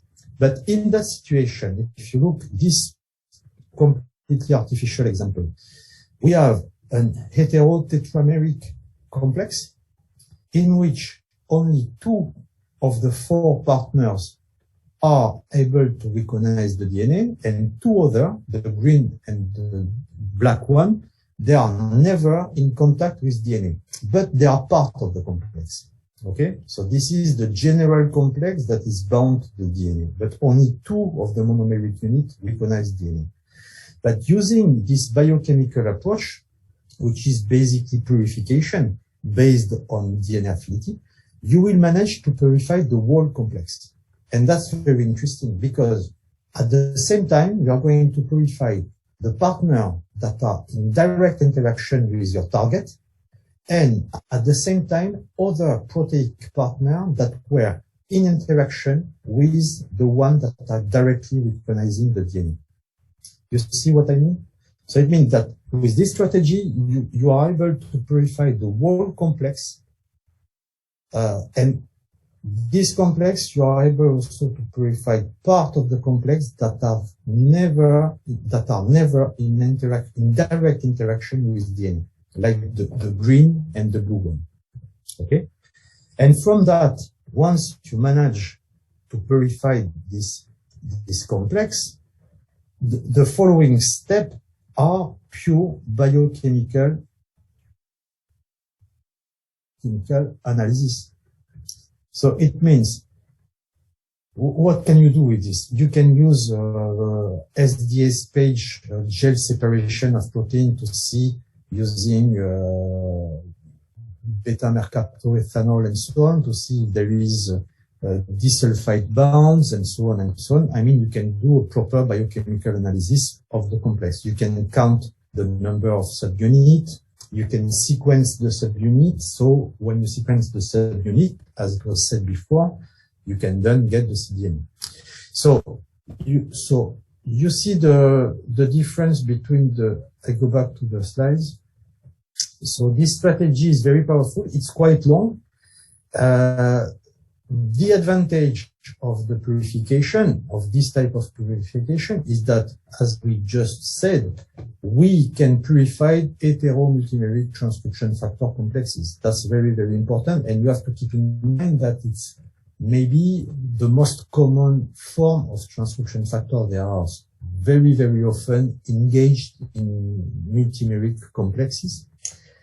The cons of this type of strategy, it can be very time consuming, okay, because you need to do plenty of steps of purification. Sometimes you need to do optimization of the condition of binding. So this is biochemistry. It's very more complicated in terms of setting up an experiment.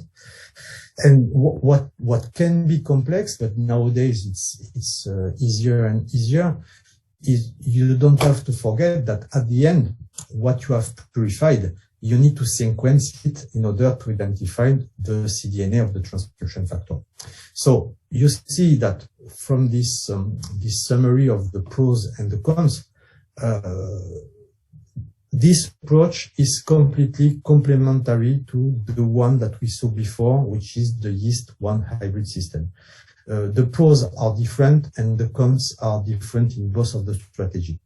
So if you want to make a kind of summary of these two strategies, I would say that you will have, if you are working later on in this kind of transcription factor identification, you cannot choose before which is the right strategies that is going to be fruitful.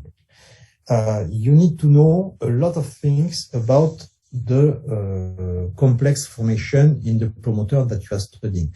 You need to know if it is multimeric, monomeric, and so on. And usually the researcher, when they want to isolate a cDNA coding for a transcription factor, what can be done first is to try one hybrid system, because it's quick. It can be very efficient, but if it doesn't work, it's not a problem. And usually the researcher, they start after yeast one hybrid system, they start transcription factor purification after. So it's very rare to see a researcher directly start with the purification of transcription factor, because it can be quite tricky. Okay. Do you have any question on this part? So these are basically the two strategies that you can use to clone the cDNA for transcription factor, either yeast one hybrid system or purification. Do you have any question on this part? Or No. is it okay? It's okay. So you understood that it's not, they are not the same strategy, they are complementary. Okay. After, we will going on the exercise, don't worry. After, we're going to stay with the slides, because since we are talking about this interaction between transcription factor and cis regulatory sequences, I prepared you a few slides, which is the reverse analysis. So I go back to the whiteboard. I'm sorry for changing all the time, but usually when I'm doing this lecture, I have a real blackboard and I'm using it all the time. So using the Zoom, it's not convenient. Okay. So it's just to show you the link of what we are talking about. So from now, we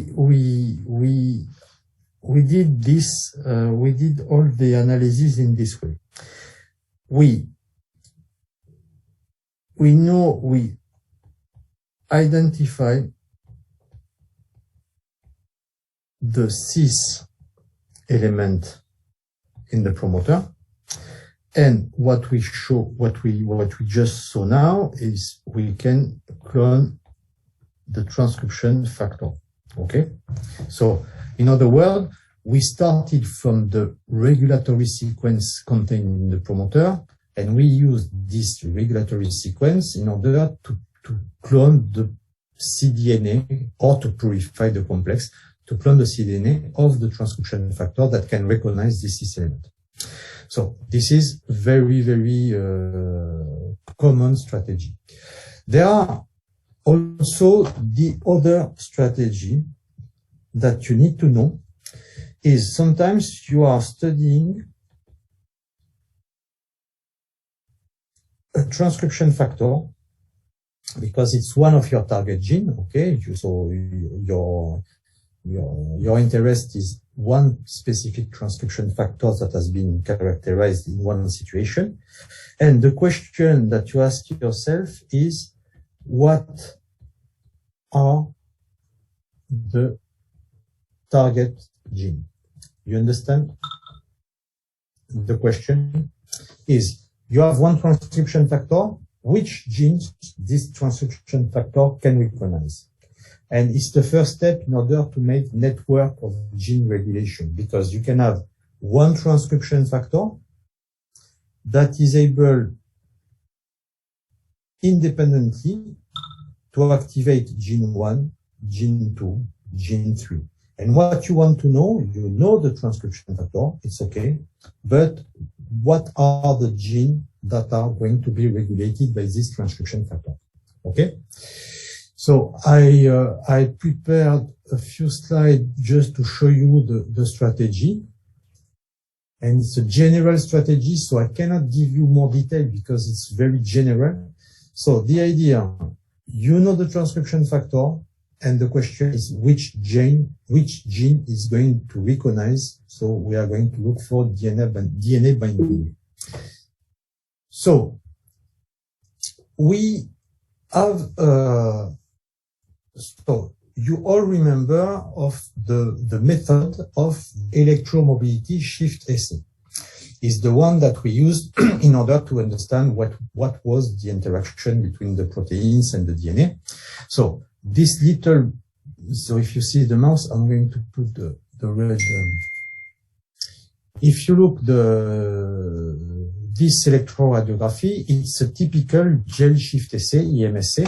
So you remember we put the probe, the piece of DNA of the promoter, we incubate it with the proteins, and if there were an interaction, you have a mobility shift, and this is the complex formation that can be seen on the gel. Okay, so the idea of this strategy, which is called binding site selection, is to use, and you see it's not complicated because it's exactly the same method. It's electromobility shift assay, but used in the reverse way. So what is done is, you know your transcription factor, okay? Because it is your starting point. You have a transcription factor, and you want to find which are the binding site that this transcription factor can recognize. So you are going to prepare an artificial piece of double-stranded DNA that is very simple, and we are going to use this double-stranded DNA as a probe in the electromobility shift assay. So this piece of DNA is composed by two blue regions. So these are the sequence of the blue region. You can put whatever sequence you want. The only thing that you need to know is what is this sequence, because we are going to use primers that are complementary to this sequence. So technically, we have one piece of DNA in which the sequence on the right and on the left, they are known. And in the middle of the sequence, that is represented by the orange box, we put a random double-stranded DNA sequence. And I wrote N all along, which means that we have 20 base pair of random DNA sequence. So for example, the first position can be A, T, G, or C, second position the same, and so on and so on. And we are going to do electromobility shift assay using this DNA fragment as a probe. So the DNA fragment, okay, sorry, somebody is entering the room. It doesn't work. So I've got a problem. Excuse me, I've got a small problem.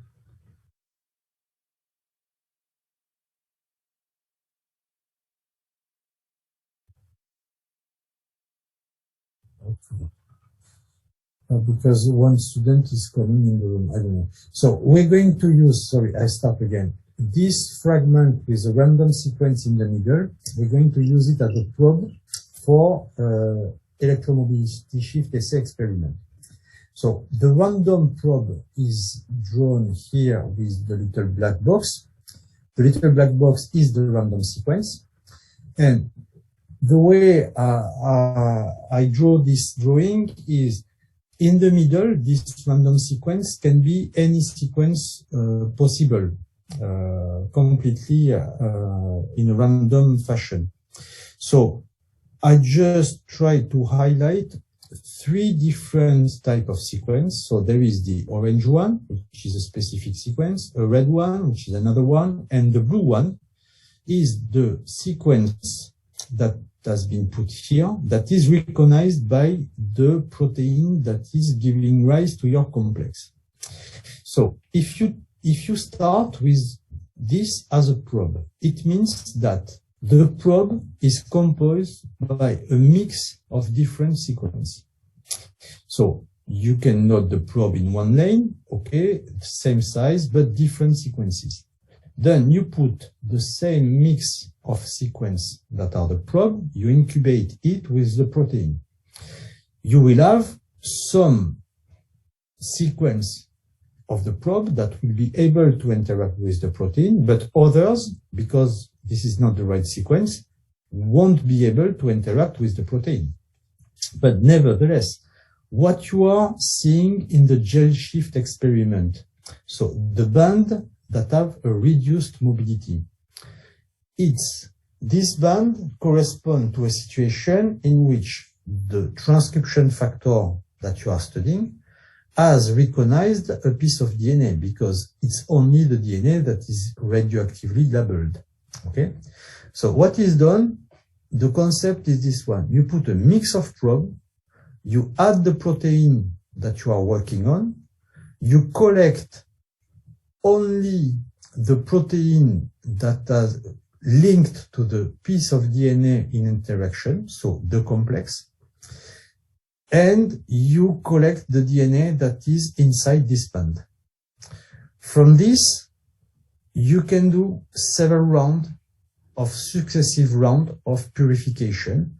And do you understand that at the end, the DNA that is contained inside this complex will contain only the sequence that is recognized by your transcription factor? Do you understand this concept? Yes or no?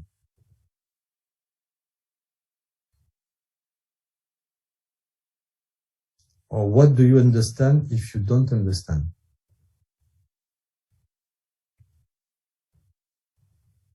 Yes, I understand. You understand? It's okay or not? So Yeah, it's okay. So the idea is you put a random sequence and you collect only the sequence among this random sequence that are able to interact with the protein. So all the ones that are at the bottom does not contain the right sequence for the interaction. So if you purify this band, you sequence the DNA that is contained in this band, you should get only the random sequence that is able to be recognized by the transcription factor. We do several rounds. It's a technical issue. It's only to be sure that the purification is almost perfect. But at the end, it's like if you have your transcription factor and you propose to the transcription factor different DNA sequence. The transcription factor can recognize a single one. When you recognize this single sequence, it makes the complex, and you purify the complex just by cutting the gel, and you directly sequence the DNA. So from that, among plenty of different sequences inserted randomly in this probe, you will purify only the sequence that are able to be recognized by the transcription factor.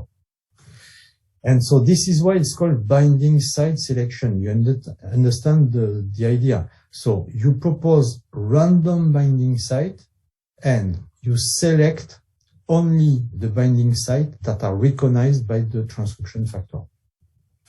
And at the end, you can have, so you do that plenty of time, you sequence plenty of different fragments, and you will get this type of analysis.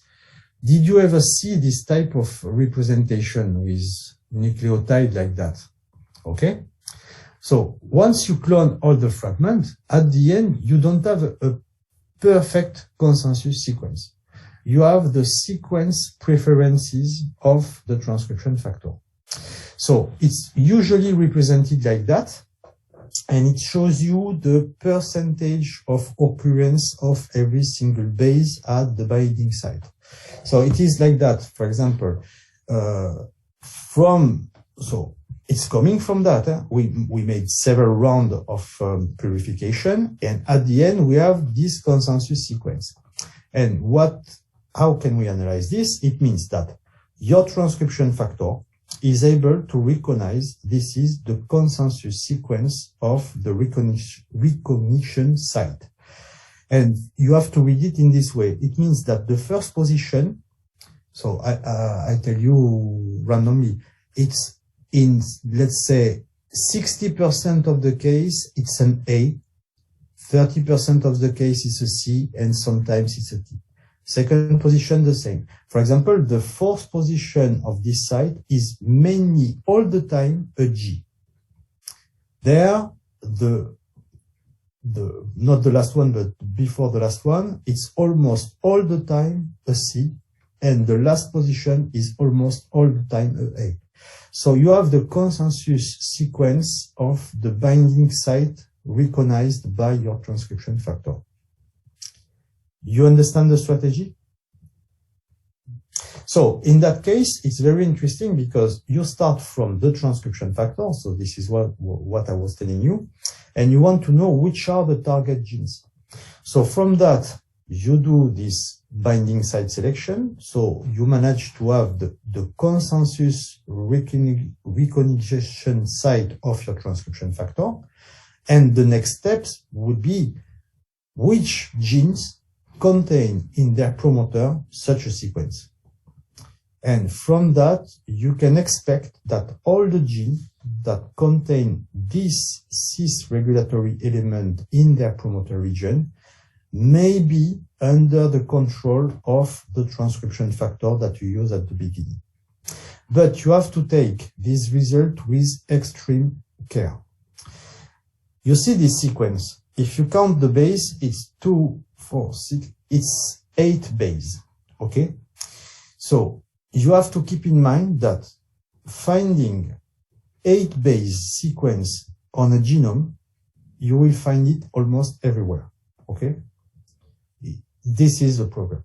So when you want to search for such motifs inside the whole genome sequence, you have to take a lot of care in your searches, because you are looking for this sequence only in promoter region, because it's supposed to be a regulatory element, and so on and so on.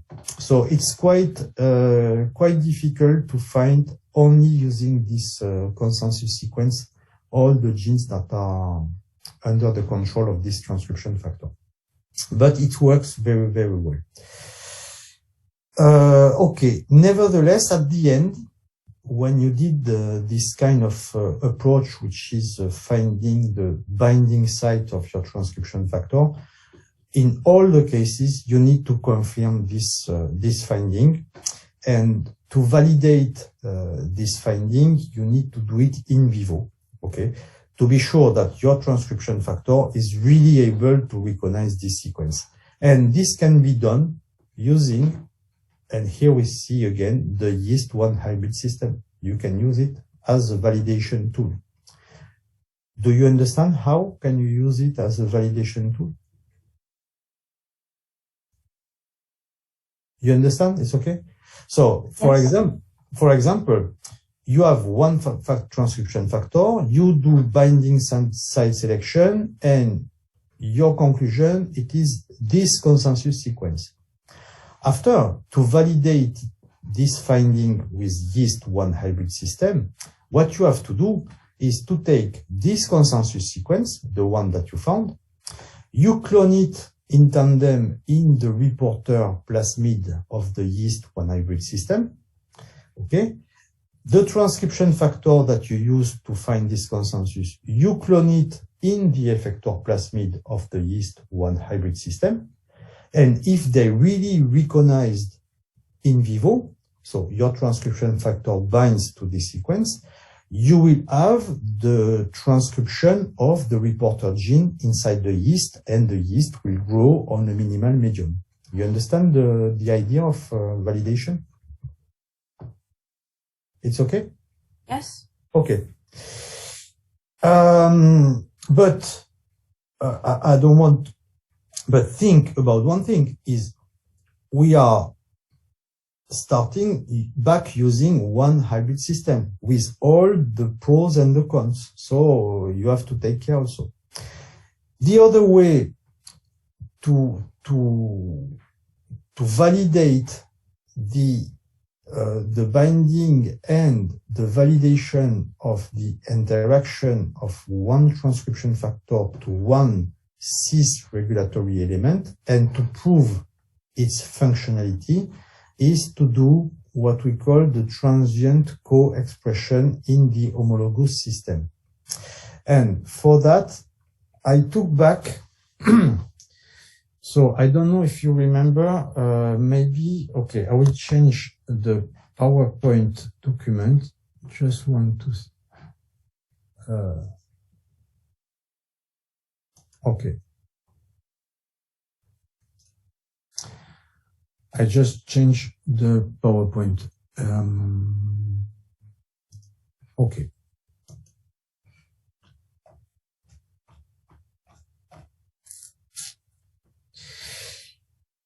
Do you remember when we look at this case study,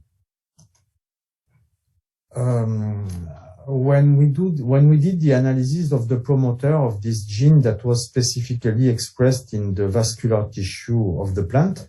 So we did the promoter analysis.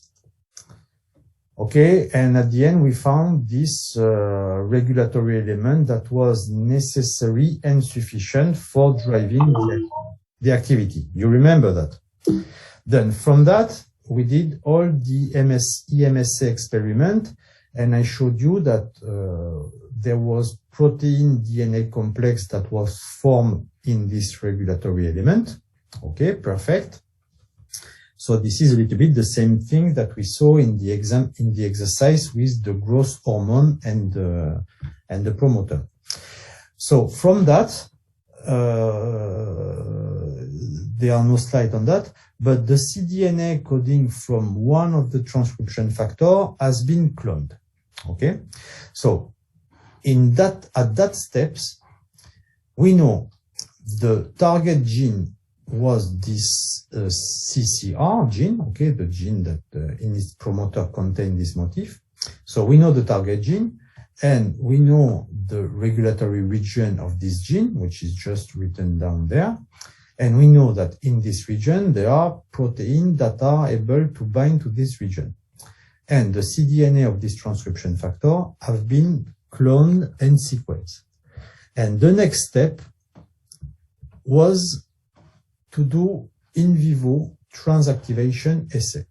So the idea there was, okay, now we know the target gene, CCR, so that contain the binding site. So if you look at the position, this is exactly what we saw for the analysis. So basically, this gene, which is the target gene, all the data before showed that the cis element were this small 50 base pair region here.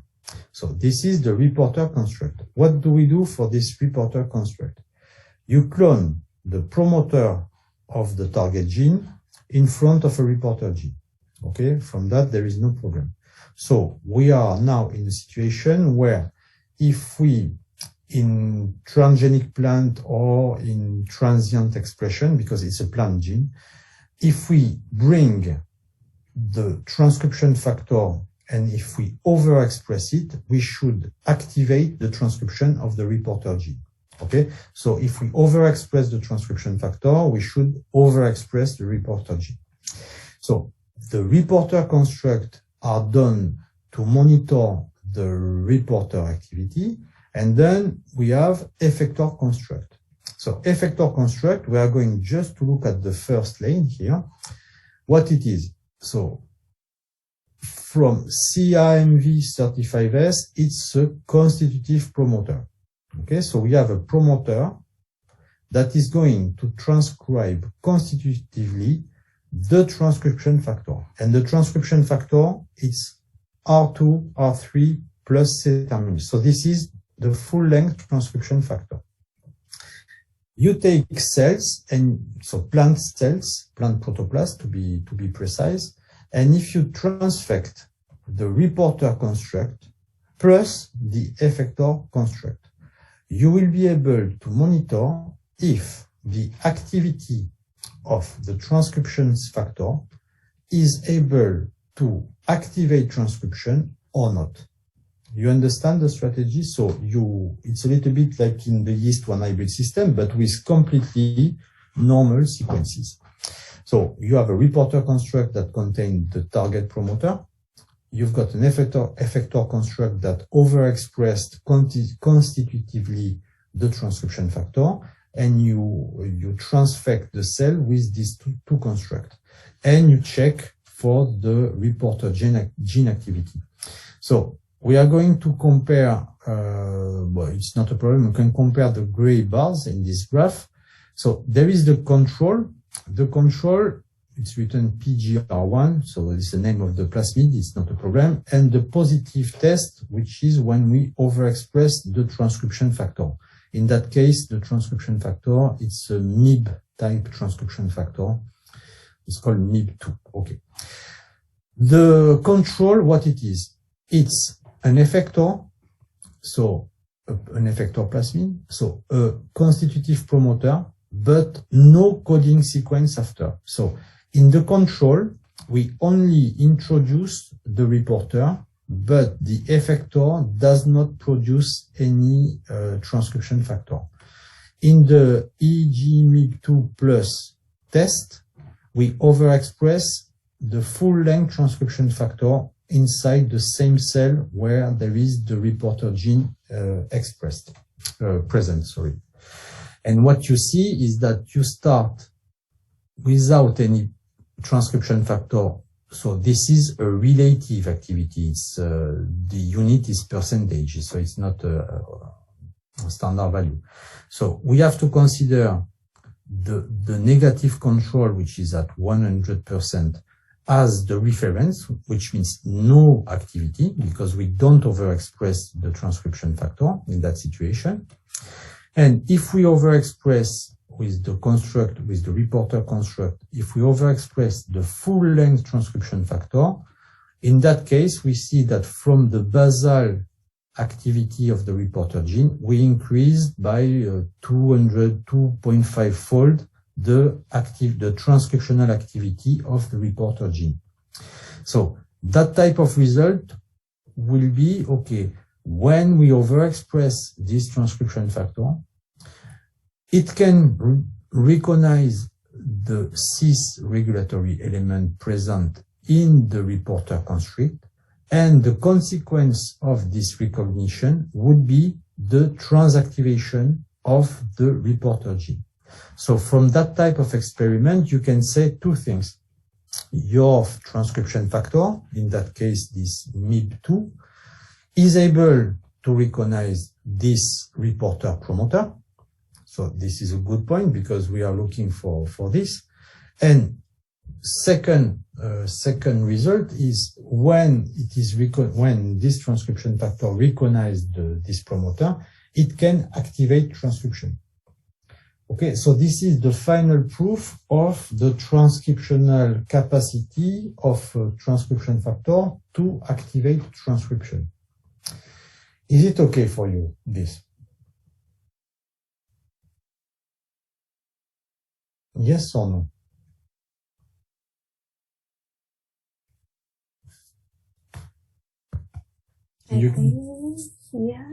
Yes, but I want you, we're going to finish with this. I want you that we think about, okay, I'm really sorry to have to change of slides all the time, but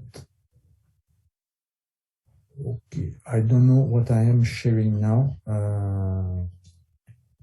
No, it's not that one. Sorry, I need to close some windows because, okay.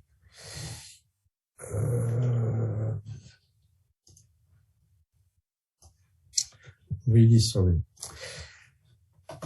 And this one, okay.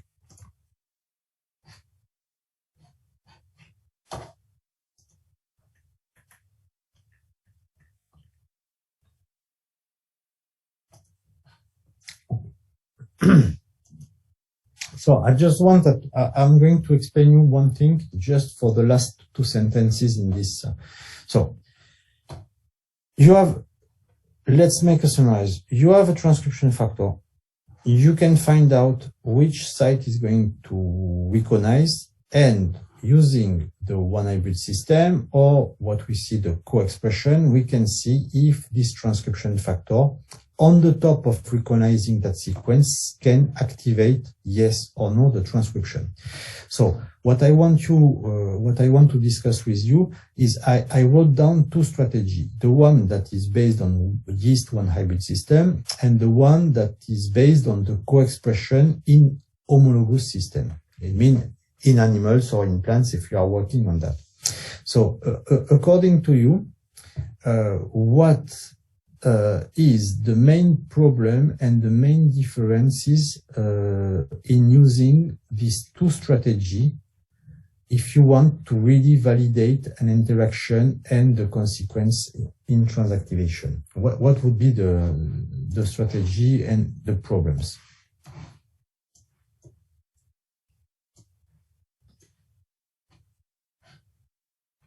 Do you have an idea? I'm going to share the whiteboard.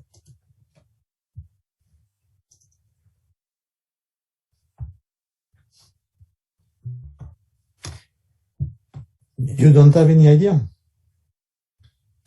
It's exactly the same problem that exists between when we want to isolate the cDNA of a transcription factor, the same problem that are the difference between purification and one hybrid system. So, Is it for the heteromerase? Yes, exactly. But not. It's the same problem, but the origin is a little bit different. So let's say that you have a transcription factor. Okay, perfect. So I make a thing. This is in the yeast.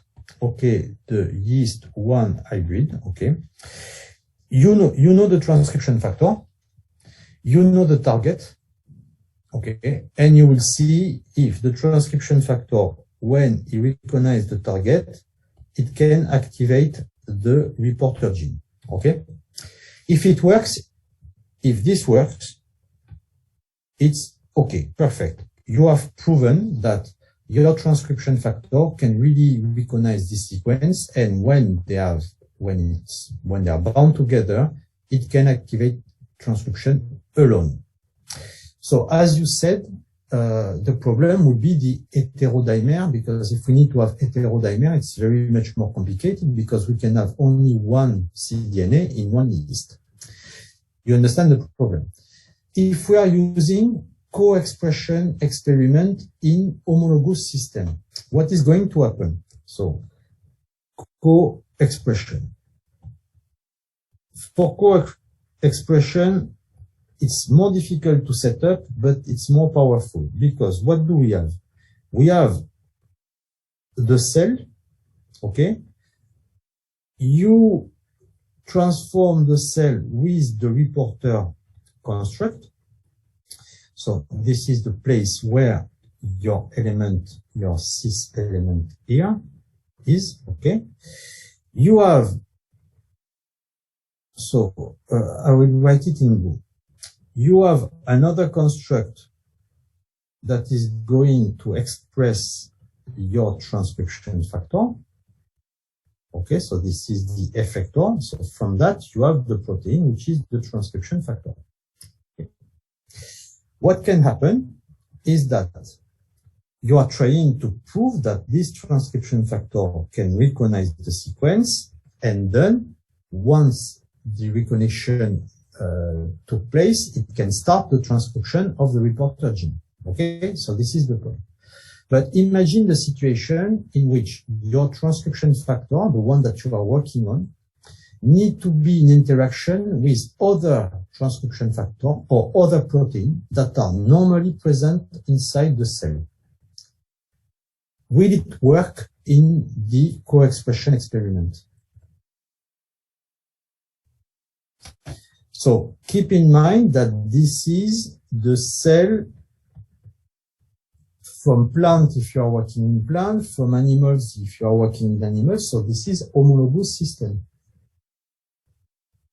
It's very convenient because since you are in the system in which the biological system in which the full system is working, it means that inside these cells, you have all the other components in terms of protein that are necessary for creating the complex. Because, for example, in the cell, you have all the other protein already present, and to be active, your transcription factor need to have all the 3 partners. And in that situation, you don't have any problem because the effector plasmid that you transfect in the cell, it's here to overexpress your transcription factor. But in the cell, naturally, you've got all the other protein partners. So the complex, the heteromeric complex, can be formed inside the cell, and then the activation of the transcription can start. So you see, when expressing a single partner, because the other partner can be present in the cell, you can reconstruct the complex and then start activation. And this is not feasible if you use yeast 1 hybrid system. Okay? You understand? Because in yeast 1 hybrid system, you can only bring inside the cell one of the protein partner of the complex. So the full complex heteromeric will never be reconstructed again inside the yeast cell. Do you understand the differences between the two? It's okay? So always the same. Yeast 1 hybrid, yeast 1H, 1 hybrid system. It's very good. It's not to criticize. It's faster, but you have some situation in which it will never work. Whereas the co-expression is a little bit more complex to set up. You have same construct to clone, but you need to introduce to introduce all this in the cells, then to monitor the activity. It's a little bit more tricky to set up experimentally. But at the end, you take advantage also of being in an homologous system, which means that all the other putative partners are already present in the system. It's okay? So it's always the same. You have different strategy and you have to make a choice in which one to use. Do you have any question on that? Because we are going to finish. I want just that we look at the last slide and we will have finished for this part, for the confirmation of activity. Do you have any question for that? It's okay. So just to finish, because I think it's important that you have that in mind. So I will explain you quite quickly what is drawn in this slide. But before, I want to explain you something. So what we are trying to do is, once we have isolated a transcription factor, the first thing that we want to do, and this is what we are trying to do for a moment now, is to validate its activity. Okay. But sometimes there is very, very big problem with transcription factor. Because you understand that one transcription factor can activate plenty of different target genes. So even though you are working on one specific target gene, you can have, if you overexpress one transcription factor, you can have very damaging side effect because you are activating other genes. Okay? The second point that is very complicated with transcription factor is sometimes if you overexpress a transcription factor at the right place in the organism or at the wrong time in the development, you will kill the plant or the animal, because there are some transcriptional activation that doesn't have to be active at certain steps. Okay, so it's always very dangerous to constitutively overexpress a transcription factor in a wild type system, because there are a lot of damages that can occur. So in order to avoid constitutive expression, there are researchers that created an inducible system, And this is very good, this inducible system, because it's a very powerful tool. Actually, it's just to show you how it works. And you can use this system in order to overexpress whatever protein you want, but it's very useful for transcription factor, when you want and at the time you want and at the place you want. So it's an inducible system that is based on the glucocorticoid hormone and glucocorticoid receptor. So did you ever study this glucocorticoid receptor? No? Maybe not? Not yet. Okay, anyway, what I want to show you, so you don't need to remember all the names there, but I want to show you the strategy. So, for example, we want to have a system in which we have the total, we can turn on or turn off artificially the expression of the gene of interest. And it's very powerful because we can directly choose when and where we want to have the transgene that's going to be expressed. And this is done using this natural system that is present in animals, which is the glucocorticoid receptor. It's called GR, okay? And an artificial corticoid, which is called dexamethasone. It's written, I don't know where. Okay, well, it's Dex. Ah, sorry, it has jumped. And the system is working like that. Okay, so if you don't treat the tissue with the hormone, there is no activation of the gene. If you add the chemical compound, the glucocorticoid, you will activate transcription. You see here it's written not expressed and expressed. And you can, this is the target gene, so this is the gene that you want to overexpress. It can be any kind of transcription factor, no problem at all. So what is done is this kind of system. Just keep in mind the concept. Don't remember HSP90, LEC2, and so on. It's not a problem at all. So the hormone, dexamethasone, here it's the little yellow spot there. And the receptor of dexamethasone is the GR gray ball here. And in this system, it's a natural system in mammals. The receptor is in the cytoplasm.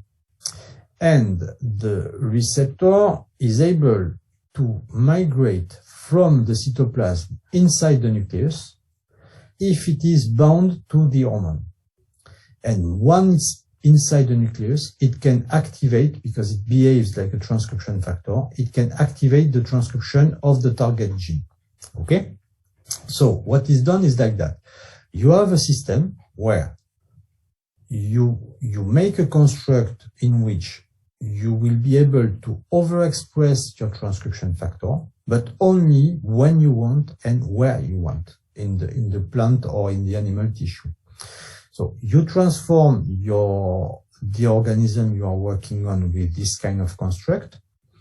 It contains this construct as well. And once you will add dexamethasone to the cells that you want to overexpress the things, the glucocorticoid receptor will recognize and bind to the dexamethasone. The binding of this dexamethasone will remove one partner of the complex which is in the cytoplasm, and the removal of this partner, HSP80, is going to have as a consequence the nuclear import of the complex. And when this complex glucocorticoid receptor LEC2 is inside the nucleus, you're going to activate the transcription of the target gene. So I put this slide only to show you that we have, and those systems, they are working in animals and in plants very easily. So this is inducible system that are very often used to test the activity of some protein, so the protein that you are going to express, but it's very useful when this type of protein can be lethal at certain stage of development. Okay, So, and to finish, I will show you one advantage of this inducible system when we want to study the targets of transcription factor. So I show you something. So we can say we are in two situations. The first situation, so we don't put the inducer, we don't put DEX, okay? And I will summarize it like that. You have your transcription factor, which is under the control of DEX. Okay, so I will put GR like that. Okay. So first situation, okay, you have the living organism in which you are working. It contains this type of construction. So a transcription factor under the control of this inducible promoter. So it means that if you add the dexamethasone, the transcription factor will be transcribed and translated. So if you don't put, you don't have anything. Second, so the idea is to find the target genes of this transcription factor. Okay.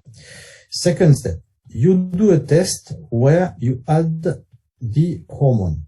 What is going to happen is you're going to have transcriptional activity and you will produce the protein of your transcription factor. This transcription factor is going to be able to activate different genes, which are the target genes. So gene 1, gene 2, gene 3. Okay, let's imagine that the same transcription factor can activate 3 genes. Okay, so you are in a situation where you can control the transcription and the translation of your effector, the transcription factor, and this transcription factor is able to activate a different set of genes. So what can be done if you want to know if the question is what are the targets of your transcription factor? What you can do to answer to this question is to compare the genes that are expressed when you don't treat with dexamethasone to the situation of the gene in the same cells that are expressed when you are adding dexamethasone. So the difference, the genes that will be differentially expressed in these two situations will be only the genes that are under the control of this transcription factor. Do you understand this idea? Because we have an inducible system. So you have the tissue or the cell at a specific state. You induce the production of the transcription factor and you look for which are the new genes that are going to be overexpressed. And from that, all the new genes that are going to be overexpressed are going to be putative targets of the transcription factor. Is it okay? Yes or no? But there is a problem, a small problem, and we finish with this. Okay. Do you understand that a situation, no induction, so you don't induce these genes, you add the hormone, you induce the target. So you can say that G1, G2, and G3 are targets. But you have to be extremely careful with this because they can be primary targets or indirect targets. I explain you one situation. You have your effector construct that is able to overexpress your transcription factor using DEX. Okay? So it's a summary. So if you add the hormone, through the GR receptor, you activate the transcription factor. Okay. And you have the protein, the transcription factor. This transcription factor can activate, as I was just drawing before, different primary targets, genes. Alors, what I call primary targets are genes. So gene, I draw everything and explain. Gene number 1 and gene number 2. And I will say this is primary target. So you induce the transcription translation of the transcription factor. This transcription factor can recognize specifically the regulatory element of gene 1 and of gene 2, which are primary targets of the transcription factor. Perfect. But what can happen is that gene number 2 also code for another transcription factor. I would call it transcription factor number 2. And this transcription factor, as you may expect, can activate other genes. So gene 3 and gene 4. Because this transcription factor can bind to new regulatory sequences present on G2 and G4, G3 and G4. Is it okay? Do you understand this drawing? So Yes. these G3 and G4 are secondary target. Okay, so it's perfect. The situation is perfect, but we can control the production of the first transcription factor. This first transcription factor can activate the primary target directly. Okay? And one of the primary targets can also be some transcription factor that are going to activate secondary target. And what you want for your research is only to identify the primary target. How would you do that?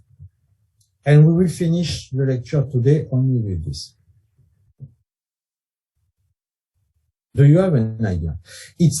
I give you a clue on that. This is using drugs, specific drugs.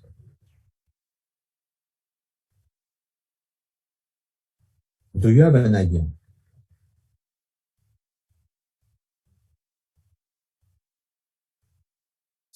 So, okay. I explain. Tell me.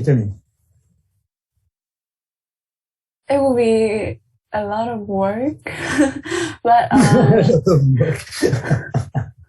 yes. No, but one private thing. To be clever is also to be lazy, because a lot of work, I agree, but there are shortcuts. Okay, so let's understand it again. When I put the DEX here, you activate the transcription. Do you agree? Yes or no? yes. And the translation. So you activate everything. Okay, so the transcription factor is there. It's going to activate the target genes. Primary targets. Among the primary target genes, okay, you have one transcription factor that can activate the secondary target. So what is happening is, if we manage to block this step here, okay, we will have only the primary and not the secondary. You understand? Yes. How? How? So we have a drug, a very powerful drug, which is called, so you find it CHX. Did you ever see that? It's called cycloheximide. Did you ever see? No. So it is an inhibitor of translation. Translation, not transcription. So what is done is you treat with DEX, okay? The transcription factor is transcribed and translated. Very important, it needs to be translated, okay? So it is translated. But so you leave, so the idea is you treat with DEX to activate, to produce the first transcription factor. A few minutes after, because it's very, very fast, transcription and translation, and to be sincere, it's something like between 10 and 15 minutes. So just after adding the DEX, you treat with cycloheximide. Cycloheximide will block all the translational process in the cell. So it means that only the protein that are already present can be active.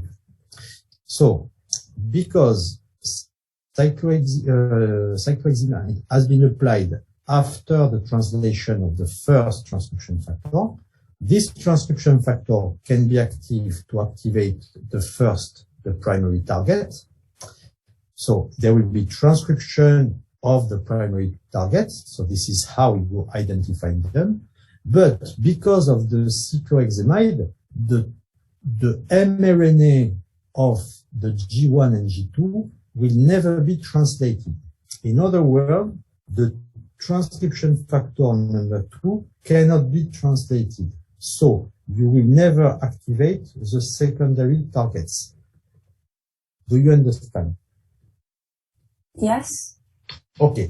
So if you understood, so it's, you see, conceptually, it's very simple but the results that we have from that are very important because it's the only way to make the difference between the primary target of your transcription factor from the secondary target that can come from this situation, for example. Okay? Because in the idea of you are working on this transcription factor and the result that you want are only the primary target and not the secondary. So what I would like, what I wanted to show you is using a drug-based approach, we can separate the primary target of a transcription factor from the secondary target in the transactivation process. You understand the thing? So it's a way to do this kind of analysis. Is it okay? And do you have any question? So we saw a lot of techniques today. Do you have any question before that we finish? Because it's 6 p.m. for you. Yeah, it's 6 p.m. I don't really have any question. Do you have any plans for exams or anything? What do you mean plans? Maybe like timing, schedule? The schedule? No, I don't know yet the schedule because I need to see with Hank which are the slots that are possible, because you have other lecture in parallel. So the date is not planned yet, but it should be done. I can tell it to you before Friday. Anyway, when do you have the other exams for the other teaching units? Right now we only have one for tomorrow morning, and so you have exam tomorrow morning. Yes. Okay. Wait, because I've got all your timetable in my laptop. So yes, tomorrow morning you have exam with 1. Is that okay? Is it this one? Yes. Yes. Okay, for introduction to pharmacology. Okay, and then the next exam that you have, and the coming week you have only on Friday, BP 13, it's the exam on Friday, next Friday morning for you. Is it okay? Yes, I think so. It's BP 13, it's, I have it on the timetable, it's 11 a.m. on next Friday, on the 28th. You have final exam BP 13. Yes. Yes, it's okay. And then the week after, you don't have any more lecture. So I would say, okay, I was looking at the timetable. I would say the exam. When are you going to start the internships?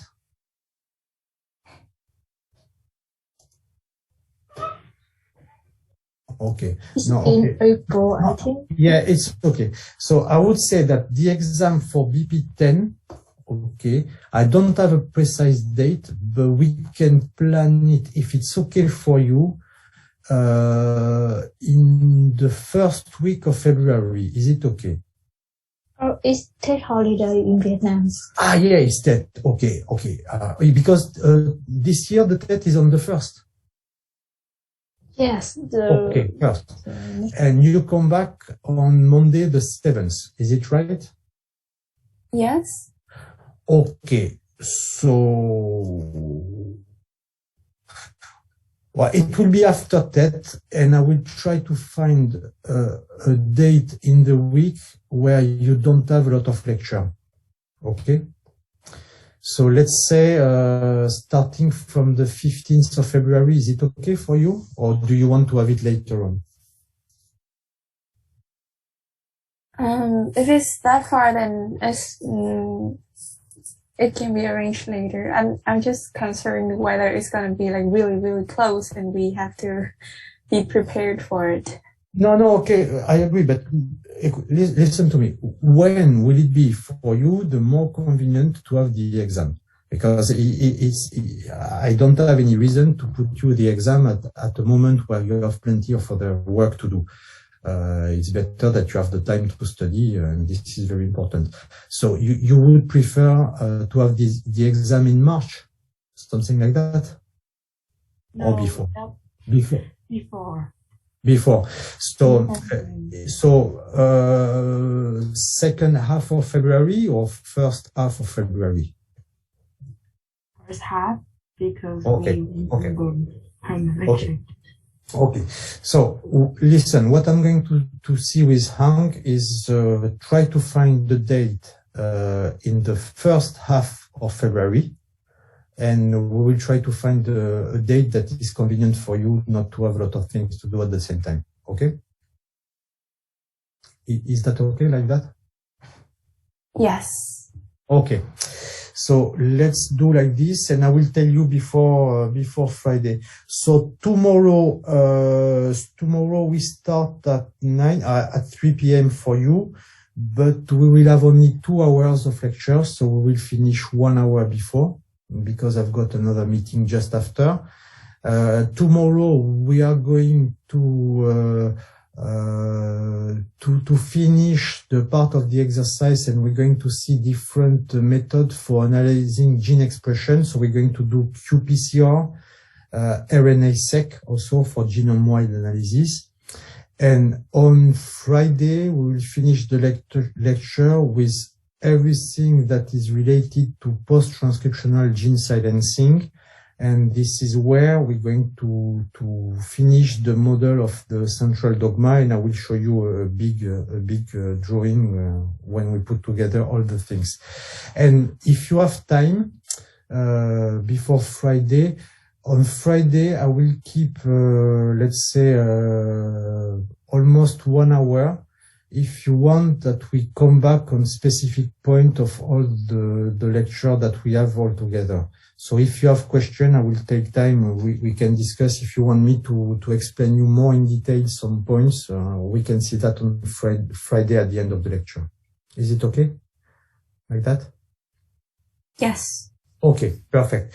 So see you on tomorrow afternoon, so 3 p.m. tomorrow. Okay? See you. Okay. Okay. Have a See nice you. end of day. Bye bye. Have a nice day. Thank you.